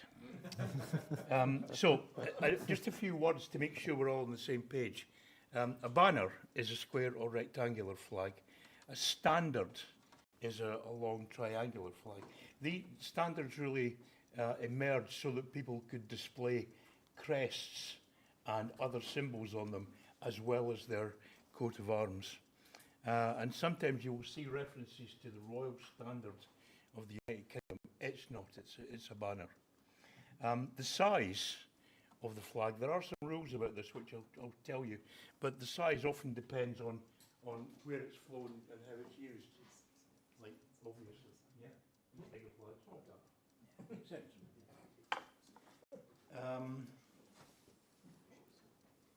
And some other definitions. We talk about the staff, the flag pole. Yep, we'll play with these. We talk about the hoist, which is the part of the flag nearest to the staff. The fly is the rest of it. Usually, as in the knight here, or is that St. Christopher? Yeah, Christopher. They are respecting the staff. They're looking towards the flagpole. And sometimes there are fringes, which are usually gold or silver, or the colours of the arms and so on. And sometimes the staff will be ensigned by a chapeau or a crown, depending on the rank of the person. And the other word you will hear me use is tracts. The upper one has 4 tracts, argent and sable. The bottom one has 2 tracts, gules and or, and these are taken from the colours of the coats of arms. You'll notice in both these cases, the hoist has the St Andrew's saltire, but it could be the coat of arms of the person. For instance, here are the rather complicated arms of the Duke of Atholl. I don't know anyone else who has 3 crowns and 3 crests and 3 mottos. Quite common in Europe, but in Scotland it's regarded as being a bit de trop, you know. Calm it down, pal. Bring it down. But he therefore has quite a lot of flags. His standard, and forgive me if some of this is expressed in yards and sometimes in metres, we use both when flags are granted, but 7 yards is about 6 metres. And there he is, with his crown of his earldom ensigned on top of the staff, but he also has a guidon, which is a smaller flag, as I'll show you, for the dukedom of Atholl and his earldom of Atholl, and he also has another guidon personally as the Earl of Atholl, and you can see how aspects of his arms, including crests like the mermaid and so on, are built into these. He also has a pinsel, which is a small triangular flag, sometimes mistakenly called a pennant, which has its own uses. And the other thing you will hear me talk about is plant badges. Often a family or a clan, which are not the same thing by the way, will have a badge associated with them. In his case, he has the Atholl side of his family has juniper, and Clan Murray, which is his other ancestry, has a thing called, we call it butcher's broom, ruscus. So, some flags require no permission. You can do what you like if you have a coat of arms. So, me personally, I have a coat of arms. I don't have permission for any flags from the Lord Lion. Why pay the money, I say. But I can, therefore, have a personal banner. It could be this size, or it could be a smaller one for a table, or one stuck in the wall of my house, for example. And it's usually square or rectangular. And you can tell, usually, the rank of the person by the size of that square or rectangular banner. There's a ranking of these. The other flag that requires no permission is a carrying flag. Those of you who came to Glasgow in 2016 to our Congress will remember the heraldic procession, and people were carrying either their own arms or the arms of a society, for example, or something like that, on a carrying flag, rectangular, just like these. The flag is always, if it's granted, it's always described and depicted in the actual grant of arms. Although that one I found here is a strange one, because there's no mention of a flag, and you don't need permission for that kind of personal banner. But they've painted it. I mean, they must have had a space on the register page and thought, yeah, we'll stick a flag in, why not? Yeah, I think it's as simple as that. But normally, permission is granted and the flag is shown. For example, the heraldic standard will be granted to certain people, if requested, and if the Lord Lion agrees. Typically, they go from, the one I've shown you here is for a Scottish baronet, which is a kind of hereditary knighthood. And in that case, this chap is also a chief and would justify a flag like this on being a chief as well as on being a baronet. So the two are combined. And his coat of arms is in the hoist, and his crests and I think his plant badge and his motto are in the fly. Interestingly, the next generation to this person got an extra title and became a peer, became the Earl Annandale. So therefore, the flags were changed to reflect his additional rank. So what does a chief look like? Well, here's two generations of the same family. The chief of Wallace, also not a clan, by the way, a lowland family, like Dury, like Bruce, like Drummond, like Hamilton, like many of the great names in Scottish history. And back in 1975, when Malcolm, the old chief, got his arms, he had 2 crests and 2 mottos, 2 helms, interestingly. And then when his son, Ian, took over in 1990, 91, he asked for the whole thing to be simplified. The arms were simplified from the quarter version down to a single quarter, and only one crest and motto.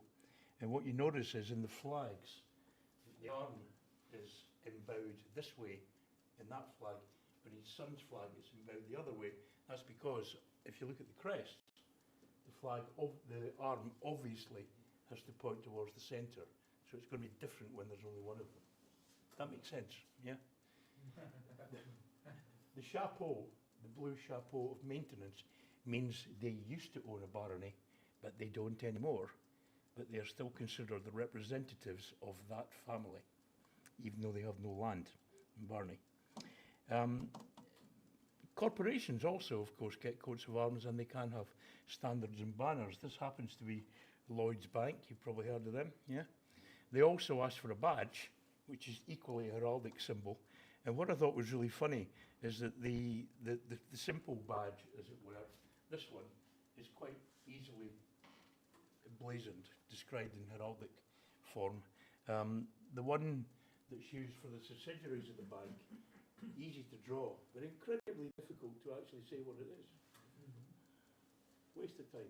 Anyway, so you will see this on the corporate arms, and you'll see that on subsidiaries, and so on. There is a corporation banner for corporations. Proportions are 5:4. Size depends on what you're using it for. It's often used as a carved bonnet flag, but it's restricted to the head of the corporation when he or she is acting as such.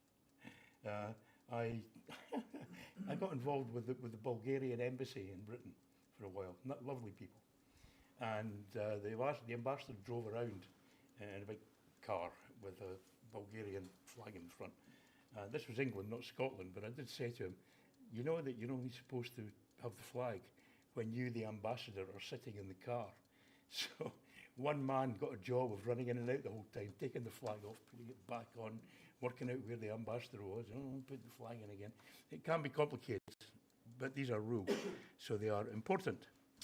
Now, flags that require permission, the heraldic banner, and you can see again, the size is determined by the rank of the individual. But it goes right down to not just the king and all the dukes and peers and so on, but other armigers to have a banner. Remember also that heraldry in Scotland is very egalitarian. It's not about giving arms to knights and nobles. Anyone can get arms, and it doesn't depend on your ancestors having them either. Am I speaking loud enough? Mm-hmm. Oh, good. Okay. Yep. Too late to ask. I found a really good example of a whole set of banners, all of different sizes, and it's the Girl Guides. And they've actually applied in Scotland for separate banners for the commissioner, the sub-commissioners, the regional heads, and right down, and they all have different sizes. So next time there's a procession of the Girl Guides, I'm going to go out and look at their banners and see if they're the right sizes and so on. I'm sure they get it right. Interesting that they chose to do it properly. Then another kind of flag is a guidon. It's smaller than a standard, and you'll notice it doesn't have a separated end, sometimes called a swallowtail end. The swallowtail is supposed to be, or the split end as it's called, is supposed to be reserved for people who have a following, so a chief, a peer, that kind of thing. Not ordinary people like me. I would get a guidon, I would never get a standard. And here are two examples. The first one is, some of you may know John Tunesi of Leongam. He's a English heraldist and a good friend. So he asked for a guidon. He got one, excuse me. And the other one I like is the guidon of the chief of McBain, who's actually an American gentleman, but that doesn't matter. He gets that guidon there. But painted on the grant of his arms is a slughorn crier. What on earth is a slughorn crier? You can have a motto always usually above the arms in Scotland. You can also have a subsidiary motto called a slughorn, or the same word as slogan, which is often a war cry at the bottom underneath the arms. And this one's actually got a picture of a man shouting the slughorn. Kinhyle, which is the lands they own. And he has a red beard, so he must be Scottish, right? Okay. Never seen that before, never seen a slughorn crier. And it has his arms in the hoist and a version of his crest in the fly of the guidon. 5 minutes. Then there's Then there's the pennon, and these require permission too. They're smaller. They come to a real triangular end, and they are also sized according to rank. By the way, if anyone would like PDFs of every slide, I'm happy to send them to you. Just email me, and I'll do that. 4 to a page. And you can see here that sometimes they are quite complicated with the arms in the hoist and 2 tracks, and the motto counterchanged on those, and sometimes they're straightforward. And then smaller than the pennon is the pinsel, but this is actually intended only for someone who has authority or who is acting with that person's authority. So if I go somewhere as the representative of the Chief of Dury, I would take his pinsel. It's not my pinsel, it's his. It will have his crest and motto on it, and his plant badge and things of that nature. And then finally there's the gonfanon, like this one here on the right. And it's interesting that our Scottish Parliament doesn't actually have a coat of arms, it has a gonfanon.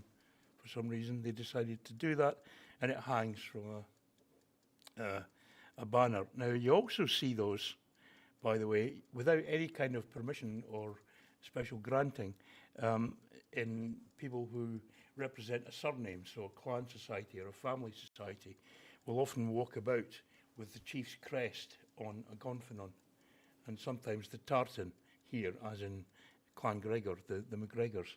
And there's this, if I had one, this would be my one, with our tartan and my personal crest and motto on it, and I would use that as a place setting at dinner, for example. I looked for it to bring it here, and I could not find it. Isn't that dreadful? Must be in a drawer somewhere. So here is someone who has got a standard and a pencil. He is, you can see his name is Peter Charles Barclay of Towie Barclay, and of that ilk. Of that ilk is a particular Scottish form of words. It just means of Barclay, of his surname. So he's a chief. And then finally there is the burgee, which you only find in nautical circles. It's usually awarded to people like a yacht club, or people stick it on their own boat if they have a coat of arms, and so on. Badges, as I said, also have to be granted, and the Lord Lion will grant badges. Sometimes they're in a circlet, sometimes they're just a simple, like a plant, for example, used on the Barclay pencil, as you can see down the bottom there. I also found a couple of interesting things. Here's a badge in the form of a flag, which is unusual. And here's a badge used as an ensign. And I was saying earlier that you're going to see some Scottish flags which have crosses in the Scandinavian style. You notice this Shetland, one of the Norse islands, the flag is more of a Scandinavian flag. It's shifted to the left and also slightly higher. And I can show you many other examples of that. I won't. And there's a badge granted as a house flag to, in this case, the Peninsular and Orient Steamship Company, P&O. And that's an Amazon delivery, by the way. And this is unusual. It's neither a badge nor a flag, but it's a shield in a circular form, like a golf ball, wouldn't you know it? It's the Scottish Golf Union. And very finally, there is an aspect of heraldry which is particular to Scotland only, and that is the ability to wear the chief's crest or your own crest as a piece of jewellery, effectively. What you do is you take the chief's crest, put it in a strap and buckle with the chief's motto, which happens to be Bruce, and anyone called Bruce would wear one of those as a cap badge, as a brooch, as a kilt pin, as a belt buckle, that kind of thing. And then we come to feathers, because if you are a chief, you have 3 feathers, right? I'm an armiger, so I've got 1 feather. So I would wear my crest in an undifferentiated circlet, not a strap and buckle. Strap and buckle means you are bound to that chief, you're a kinsman. These are my arms, so undifferentiated, one feather. Our chief would have 3 feathers, and there you see them as kilt pin, brooches, etc. And finally, there are pipe banners. Very often, pipers will be awarded a pipe banner either by their regiment if they're in the army, or in this case, the city of Aberdeen granted pipe banners to the pipers of the Gordon Highlanders, who are the local regiment, and that's what you see there. So, who gets them? There are the sizes. You can all get a copy of this and look at them and so on. And it still happens. A lot of people, I've put the numbers down, how many people have had flags granted in the last, well, since the 1970s.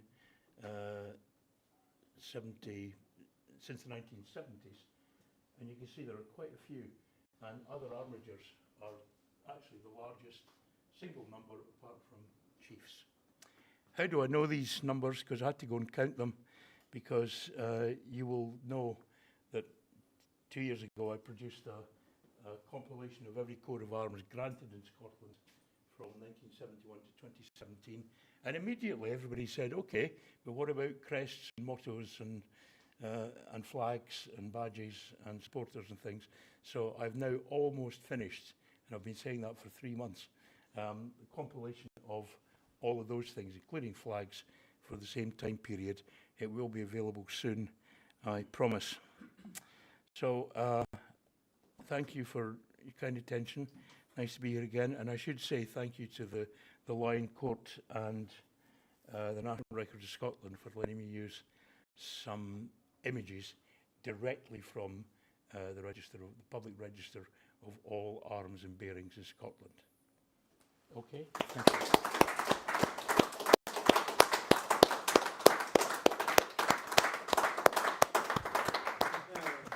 Thank you for this really fascinating presentation. Now, are there any questions?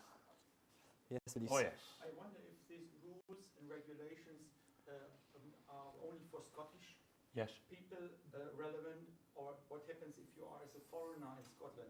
Then you follow the Scottish law. I spend a lot of time getting, it's what I do mostly, I get coats of arms for people of Scottish origin or with Scottish property who live abroad. And sometimes I get them flags. Some of these flags were my design, by the way. I didn't paint them because I'm rubbish at painting, but I can design a flag. So they have to go through the same process as anyone else, prove that they come within the Lord Lion's jurisdiction by ancestry or by where they live or because they have land or something like that, and they will get the coat of arms from Scotland. And the laws apply. That's a fascinating story. Thank you again for your fantastic presentation. I'll leave you to. Yes, okay, of course. And now, please welcome our next speaker, Ricardo Charters d'Azevedo. I hope that I pronounced it correctly.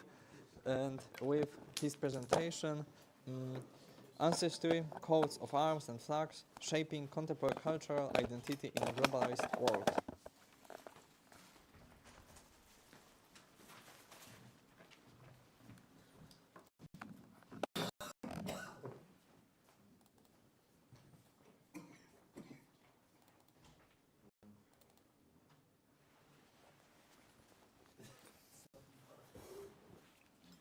Okay, thank you. Thank you. I read a paper here, of course.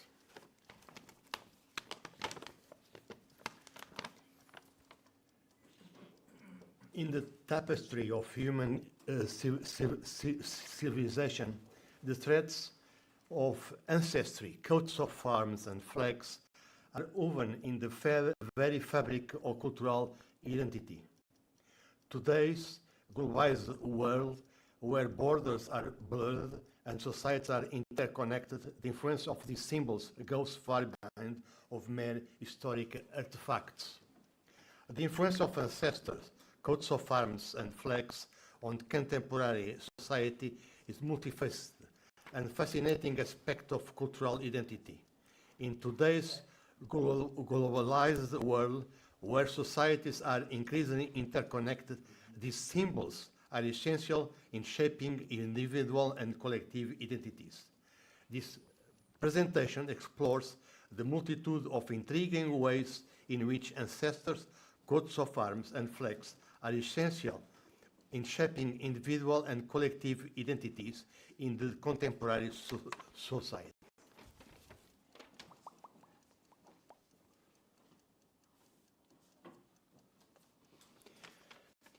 Ancestry as a pillar of cultural identity. The ancestry, I should say that all these figures are made by intelligence artificial. So it's made automatically by my computer. So don't be afraid, this don't represent anything at all. Represent something that some software have done. The ancestry threads weaves a narrative behind individual lives in the complex tapestry of human existence. The concept of ancestry, rooted in the historical lineage of families and communities, is a fundamental pillar in construction cultural identity. In today's world, where global connectivity often blurs the boundaries of identity, exploring roots has been resurgent, making a deep connection with the past. Ancestry, a fundamental pillar of cultural identity, is how individuals build their identity. In the modern era, the renewed interest in genealogy and family history reflects a collective search of links with the past. Unraveling the tapestry of families' narratives promotes a deep understanding of one's roots, contributing to a sense of belonging and individual identity formation. In the annals of history, coats of arms are distinctive visual symbols and encapsulate the sense of noble lineage and family legacies. Originating in the medieval heraldic tradition, these complex emblems were once exclusive marks of aristocratic identity. However, their journey through time has transformed the limits of medieval shields and coats of arms. Coats of arms have transcended their heraldic origins to become powerful symbols that bridge this gap. Behind their initial role of distinguishing individuals on the battlefield, these symbols have become complex expression of family pride. Heraldic elements become integrated in modern symbolism. They weave a narrative and transcend time, linking the deeds and values of ancestors to the present. In the vast panorama of national symbolism, flags are vibrant and dynamic emblems embodying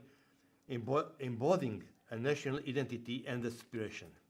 Behind their practical role as sovereignty markers, flags are powerful symbols that arouse deep emotions, forge a sense of belonging, and inspiring civic pride.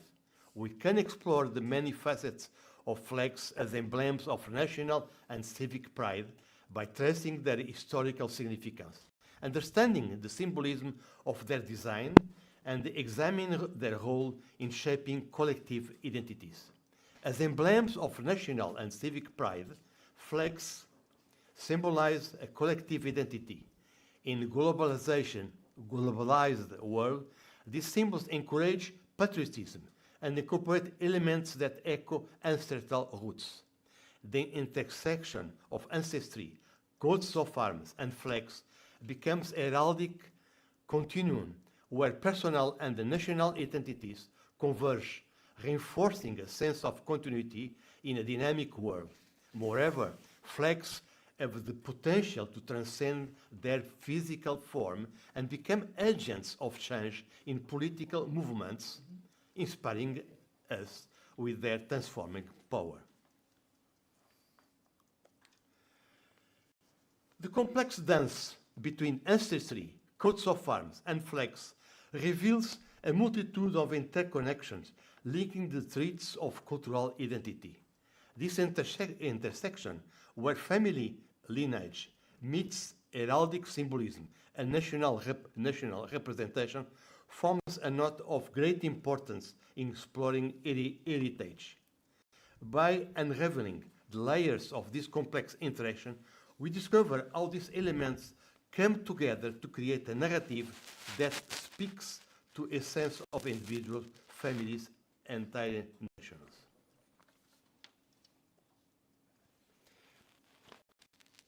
Digital space. In an age of rapid technological advance and interconnectivity, the digital space has become dynamic sites for preserving, exploring, and expressing cultural identity. From digitizing historical artifacts to creating virtual communities, the digital world offers unprecedented opportunities to safeguard, share, and celebrate diverse cultural heritage. This exploitation analyzes how digital space contributes to preserving cultural identity, examining the transformative change and opportunities that arise as societies navigate the intersection of transformation and tradition of technology. In digital age, where virtual space play a crucial role in shaping cultural narratives, heritage preservation takes new dimensions. Digital archives, online platforms, and virtual museums are becoming the guardians of cultural identity, granting accessibility and global reach. Language preservation, digital storytelling, and artistic expression in virtual realm contribute to a rich cultural exploration and exchange tapestry. In political movements and social upheaval, flags are powerful symbols that transcend mere pieces of fabric. These flags become rallying points, bearers of collective inspiration, and agents of change in the complex tapestry of human history.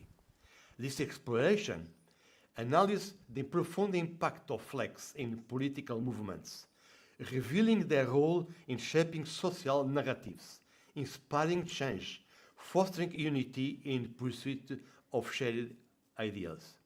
Flags emerge as powerful agents of change in political movements, transcending their physical form to become symbols of resistance, unity, and social transformation. From historical revolutions to contemporary protests, flags represent the collective earbeat of movements, embodying the inspiration and struggles of those who support them. In conclusion, because I am trying to cut a little bit because we have not enough time. In conclusion, in this fascinating exploration of threads that weave the complex tapestry of cultural identity, we have journeyed through ancestry, coats and arms, flags, digital space, and political movements. Each element represents a distinctive thread, but their intersection creates a rich, interconnected symphony that molds our collective understanding of the past, present, and future. Ancestry emerges as a resilient pillar, providing an anchor in the past and lighting the way to the future. The personal search for roots emerges as collective endeavor, contributing to a deep understanding to the cell of individual identity formation.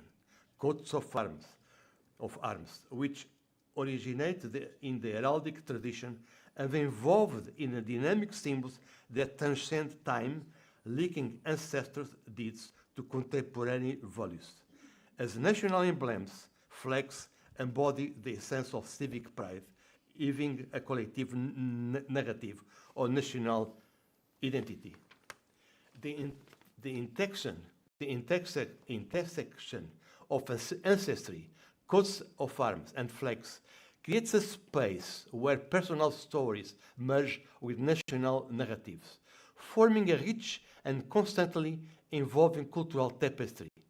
In digital space, the preservation of cultural identity finds a new path, offering the possibility of salvaguarding, sharing, and celebrating cultural heritage in a globally accessible way. Political movements, meanwhile, reveal the power of flags as the agents of change, symbolizing resistance, unity, and quest of social transformation. In this exploration, we discover that each thread contributes to a larger tapestry, reflecting the diversity, resilience, and continuum of human experience. As we navigate the complexities of the modern world, this tapestry of cultural identity reveals itself as a collective work woven by individuals, families, and nations. It offers a deeper understanding of who we are, where we came from, and where we want to go as interconnected global society.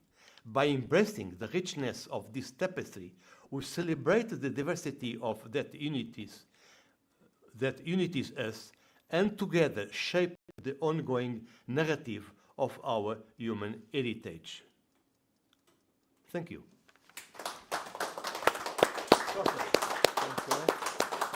Please stay. I think it was really valuable voice about the role of ancestry and coats of arms in our modern society. And now, are there any questions? Yes, please. Thank you very much. A wonderful presentation. I wonder, the paintings or the pictures, are they computer generated? Yes, is with a software called Deeply. Yes, that's what I thought. I asked for 2 or 3 phrases, yes, and they explore this, and they propose three pictures, and I choose one of them. very good. Thank you very much. And I should say to you, my colleague from Scotland, that my family, my great-great-great-grandfather was from Berwick upon Tweed, on the border. Ah, On which the border. side of the, well, it changed. It changed, each time changed from the Tweed River. Let's talk about getting your arms in Scotland. I like steering the pot. Okay. Nice comment in the end. And now the last presentation for our session. It's online. It's Project MAGENHA, a bridge between genealogy, genetics, and history, by Samuel Martinez Alcala, Maura Rodriguez, Andy Martin Factor.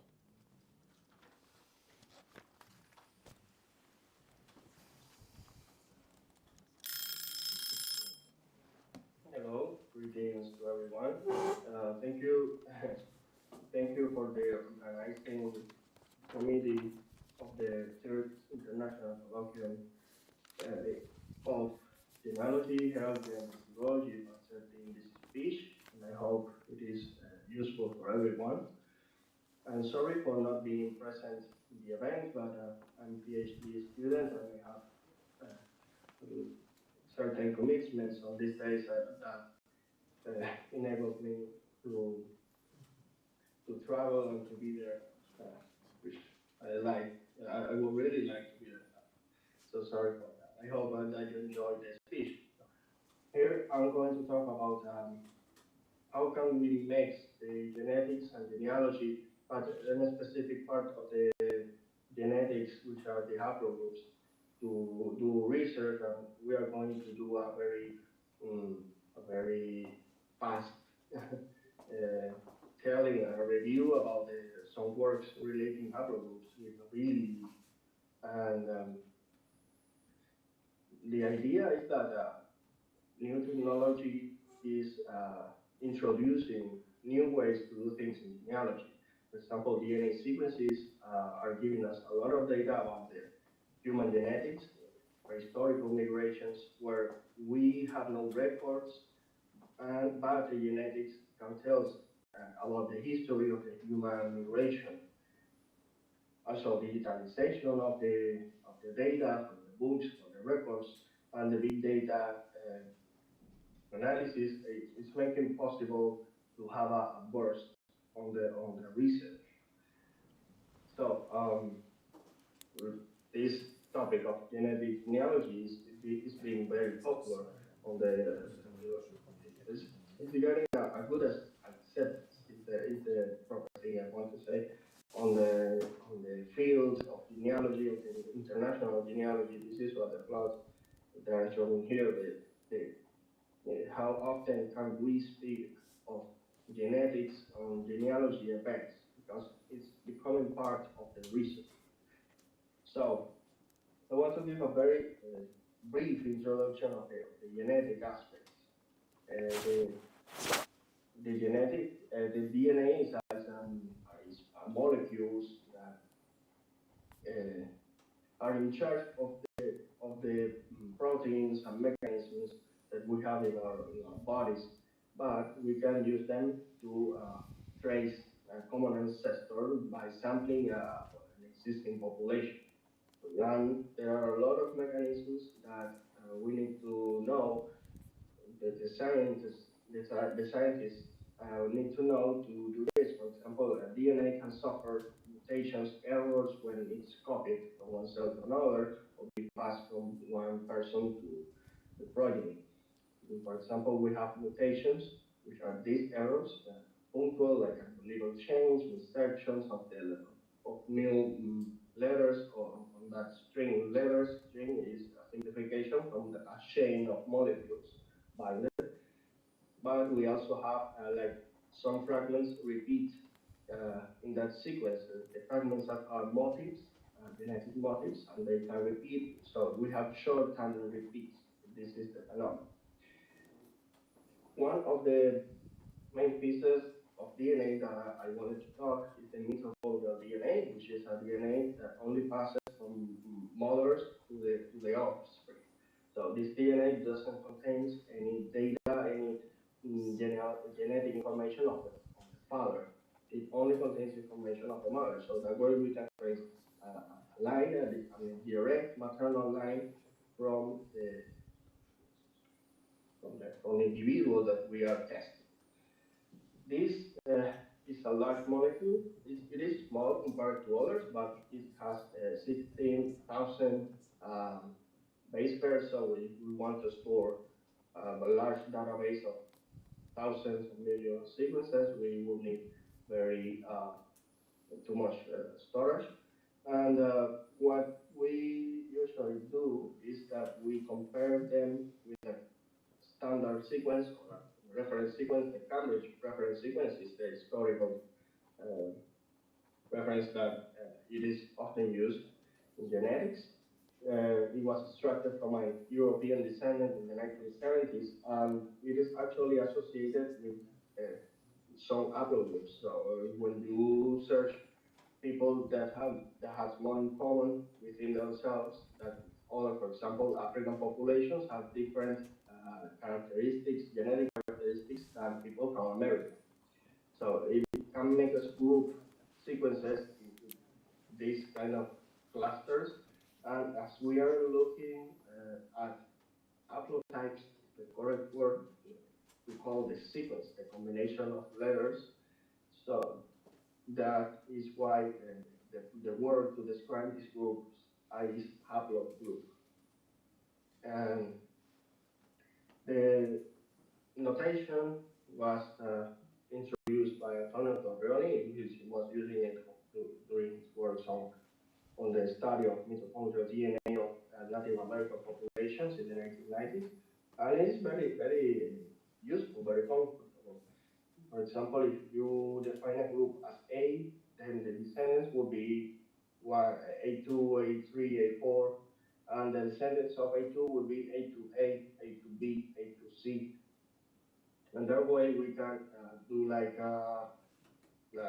having a haplogroup, we can know which haplogroup is the parent, the grandparent, or even that way. As I said before, people from different places of the world have different haplogroups that characterize a population. If I do as a DNA test to someone, I get a B sequence, I know it is from Asia or America.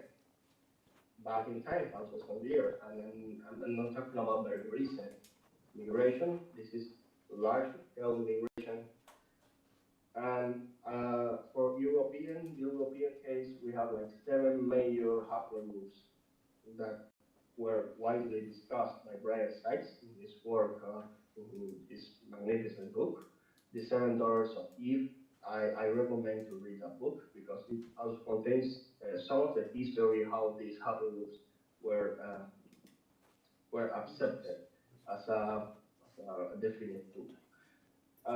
The other key molecule I wanted to talk about is the Y chromosome that has some biological functions, but unlike the mitochondrial DNA, the haplogroups are more defined by the short-term repeats, the repetitions of motifs.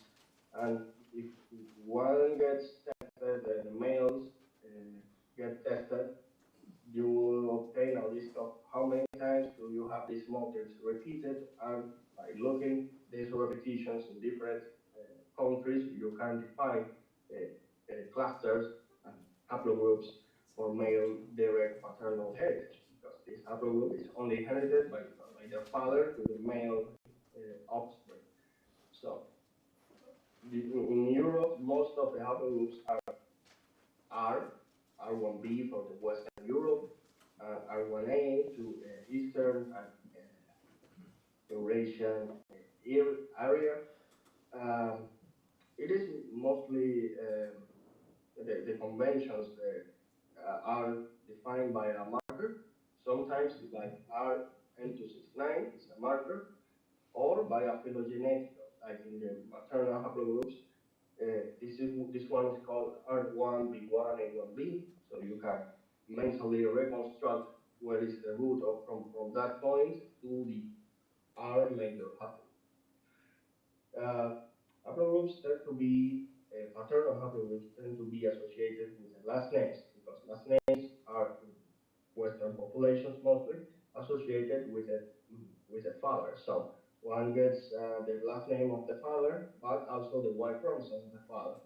But not always you can find a correlation. You can have founder effects, like Brian Sykes himself showed on the work by sampling 48 sites males. Some of the large group of them were belong to the same haplogroup. A small group of them only had a mutation of difference associated with an accumulation of a mutation in time. But we have a lot of false paternity because of the last names are sometimes adopted by a mother in case the father doesn't give you the last name or doesn't recognize you. We are talking about things that have happened over centuries or thousands of years, or false paternity per se, that the father is not the real father. Other work that I wanted to cite here is the study with the Basara last name, trying to find a founder effect on the Wallachian dynasty of kings, but it was not able because they found lots of haplogroups, and a few of them shown here were the major ones. So probably one of these was the correct haplogroup of the Wallachian kings, but this study cannot conclude which one was. Yes, I wanted to point out a few key aspects. If you have certain haplogroup in common with another sample or other people, some ancient sample, you might have a common ancestor, but not a recent one. What I mean recent, that you will not find documentation. For example, we have this case that we have examined on Juan Vicente Pérez. He was the oldest man alive, Amerikos, he passed away on April this year with 140 years. And he had a maternal haplogroup that, when we search on the databases, it was very common in Arabian Peninsula, but it was formed 5,000 years before. So, imagine 5,000 years, people moved everywhere. We can have, we also found some works that reported the R0 haplogroup in Spain. And it is more likely that Vicente had Spanish ancestors because he was born in Venezuela, and it is more likely that in Spanish went to Venezuela than an Arabic woman going to Venezuela. Okay? So he had a common ancestor with Arabic people, but 5,000 years ago. We cannot find documentations that can show us that. So as we shown before on the sites example, on the sites research, even if you have 100 traits, you might have a very slight difference. So you don't have to be that rough with the final result. You can probably share a small difference with a close relative or a distant relative if you are talking about haplogroups, because you keep all the time accumulating mutations. DNA tests are very accessible today. You can simply order them by computer. You will obtain a kit with a swab. You just collect the saliva from your sheep and send it to the laboratory. They will give you the results through their website, platform, and you can get a lot of things. But basically, we are focused here on these haplogroups, which last for thousands of years. Respect the autosomal DNA, which is the one that it is inherited half from the father, half from the mother, and this one lasts. The predictions make us able to know the last 500 years instead of haplogroups, which makes us know like thousands or hundreds of years in the past. They are all the costs of these tests are lowering as the technology to process DNA is continuous evolving. So the MAGENHA project, MAGENHA, we say it in Spanish, was created by Samuel and me in 2022, short after Mara and Andy joined, and they have been helping a lot. So I presented this project on last year event in Real Association of Hidalgos de España, and we have the main goal to build a platform where people can put their haplogroup and the genealogy of that haplogroup, the direct paternal line, with most of the documentation to prove it. So you can search for, if you have probably an ancestor in your tree, a very old ancestor in your tree, you can search for it here, and probably you will find a direct paternal maternal descendant. Or in other case, you see someone that descends from there, you can put in contact, and you can test cousins or friends or something like that, and you can contribute to this. We also try to bring these tests to populations that cannot access them due to multiple reasons, hardshiping situation to deliver email to these places, or by economic situation of the people that cannot buy these DNA tests. Like, for example, I'm showing here some cases in Cuba where we were able to reconstruct some of the genetic identity of the country, but we also are slowly reconstructing the genetic identity of the ancestors of the population, like the African nations, Canary Islands population, or historical figures like Antonio Maceo. But we also have tests in Nicaragua, Venezuela, Panama, even in Spain. We are doing some works. So now I want to discuss a little while projects like this make us force us to read a lot, works, papers, books.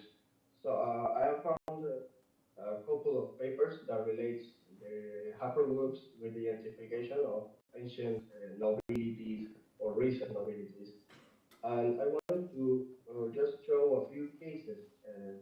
I think the identification of the Roman family which was a family executed during a revolution, and the remains were unlocated, were hidden, and eventually they found a specific location. They thought they were the remains of the family, and by comparing the sequenced DNA from the remains with living relatives, using the Y chromosome and maternal, the other DNA, they were able to conclude that that was correct, that was exactly the Roman family. This was one of the first works that launched groups to a worldwide scale, like the case of King Richard III, which maternally matched with living descendants, but paternally it didn't, because these cases of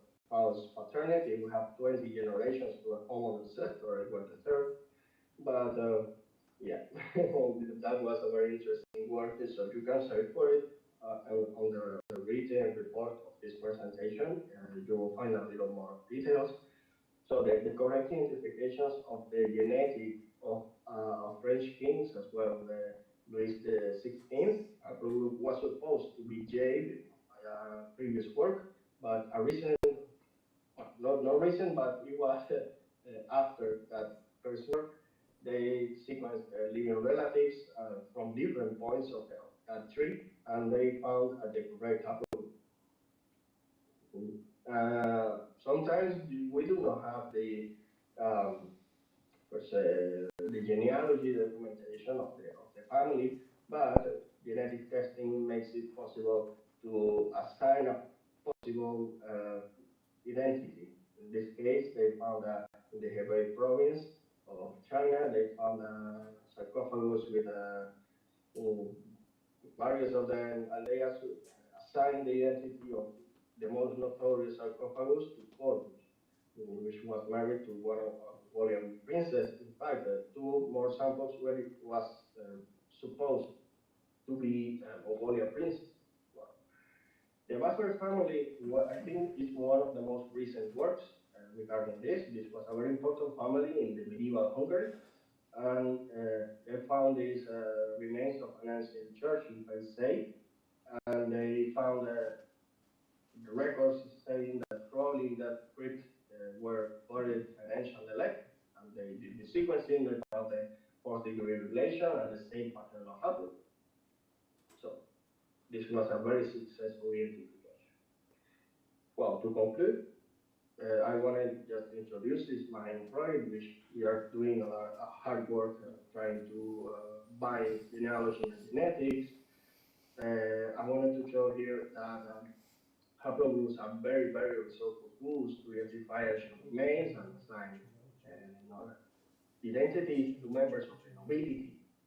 You can search for us on the social media, but in case you want to know more, you need assistance in interpreting DNA results, you can always contact us, and here you have the email, contact gmail.com. So I think that is all. Thank you.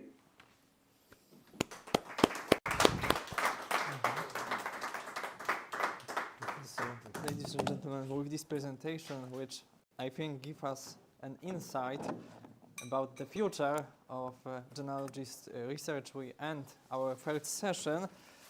I would like to thank all speakers who delivered us really fascinating lectures. And I also would like to thank personally our organizers of the conference. It was a real pleasure to be here and to moderate this session. Thank you. Ačiū visiems. Tai buvo paskutinis šios dienos pranešimas.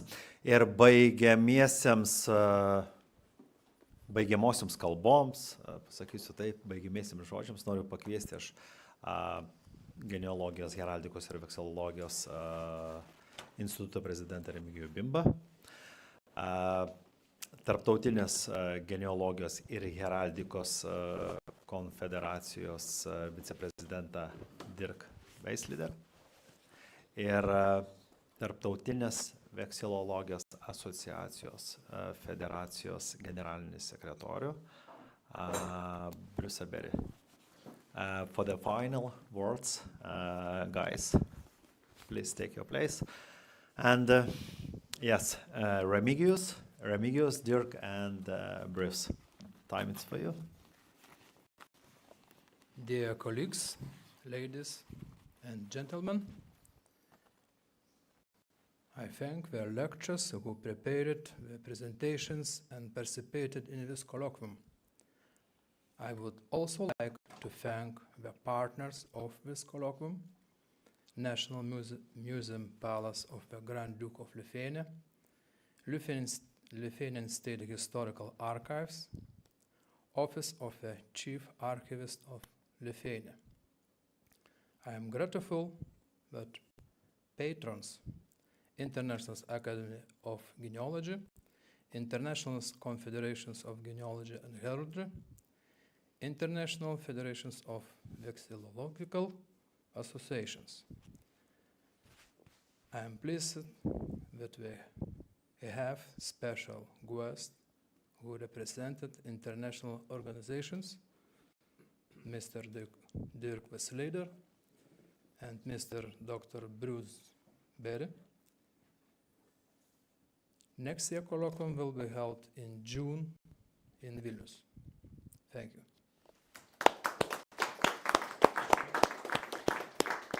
Well, dear colleagues and friends, as I said this morning, this will be a wonderful colloquium, and I guess I wasn't wrong. I have to say thank you very much to the organizers, and I want to say thank you very much to each one of you. It has always been, and again, it was a pleasure to get to know different people from different countries, and I guess that this now is a tradition. After 3 colloquiums in a row, we can actually talk about a tradition, and I hope that this tradition will invite more and more people from different countries, even though they might not attend here in person, but by the help of video conference systems, it is very easy to participate if you just watch or if you want to lecture so that you can contribute to the whole. I just can say thank you very much for everyone attending here and being part of this great colloquium. Thank you, and I'm looking forward to see you next year latest. Thank you.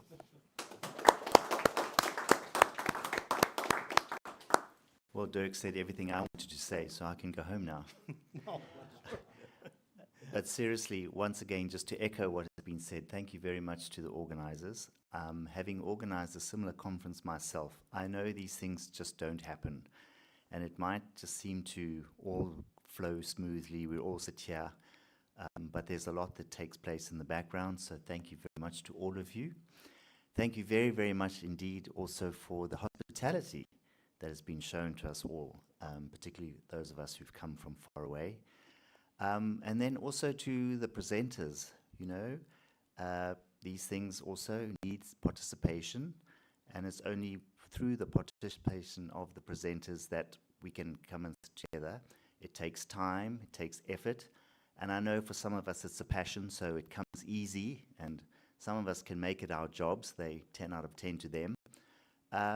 So again, special thanks to the presenters who've given their time and who've made the effort, who put the slides together, and I look forward to receiving them so we can peer at them with a bit more time, with a fine-tooth comb, and hopefully there'll be some email addresses so we can follow up, because there were a couple of questions that I only thought about after the papers, but that's me just being a bit slow.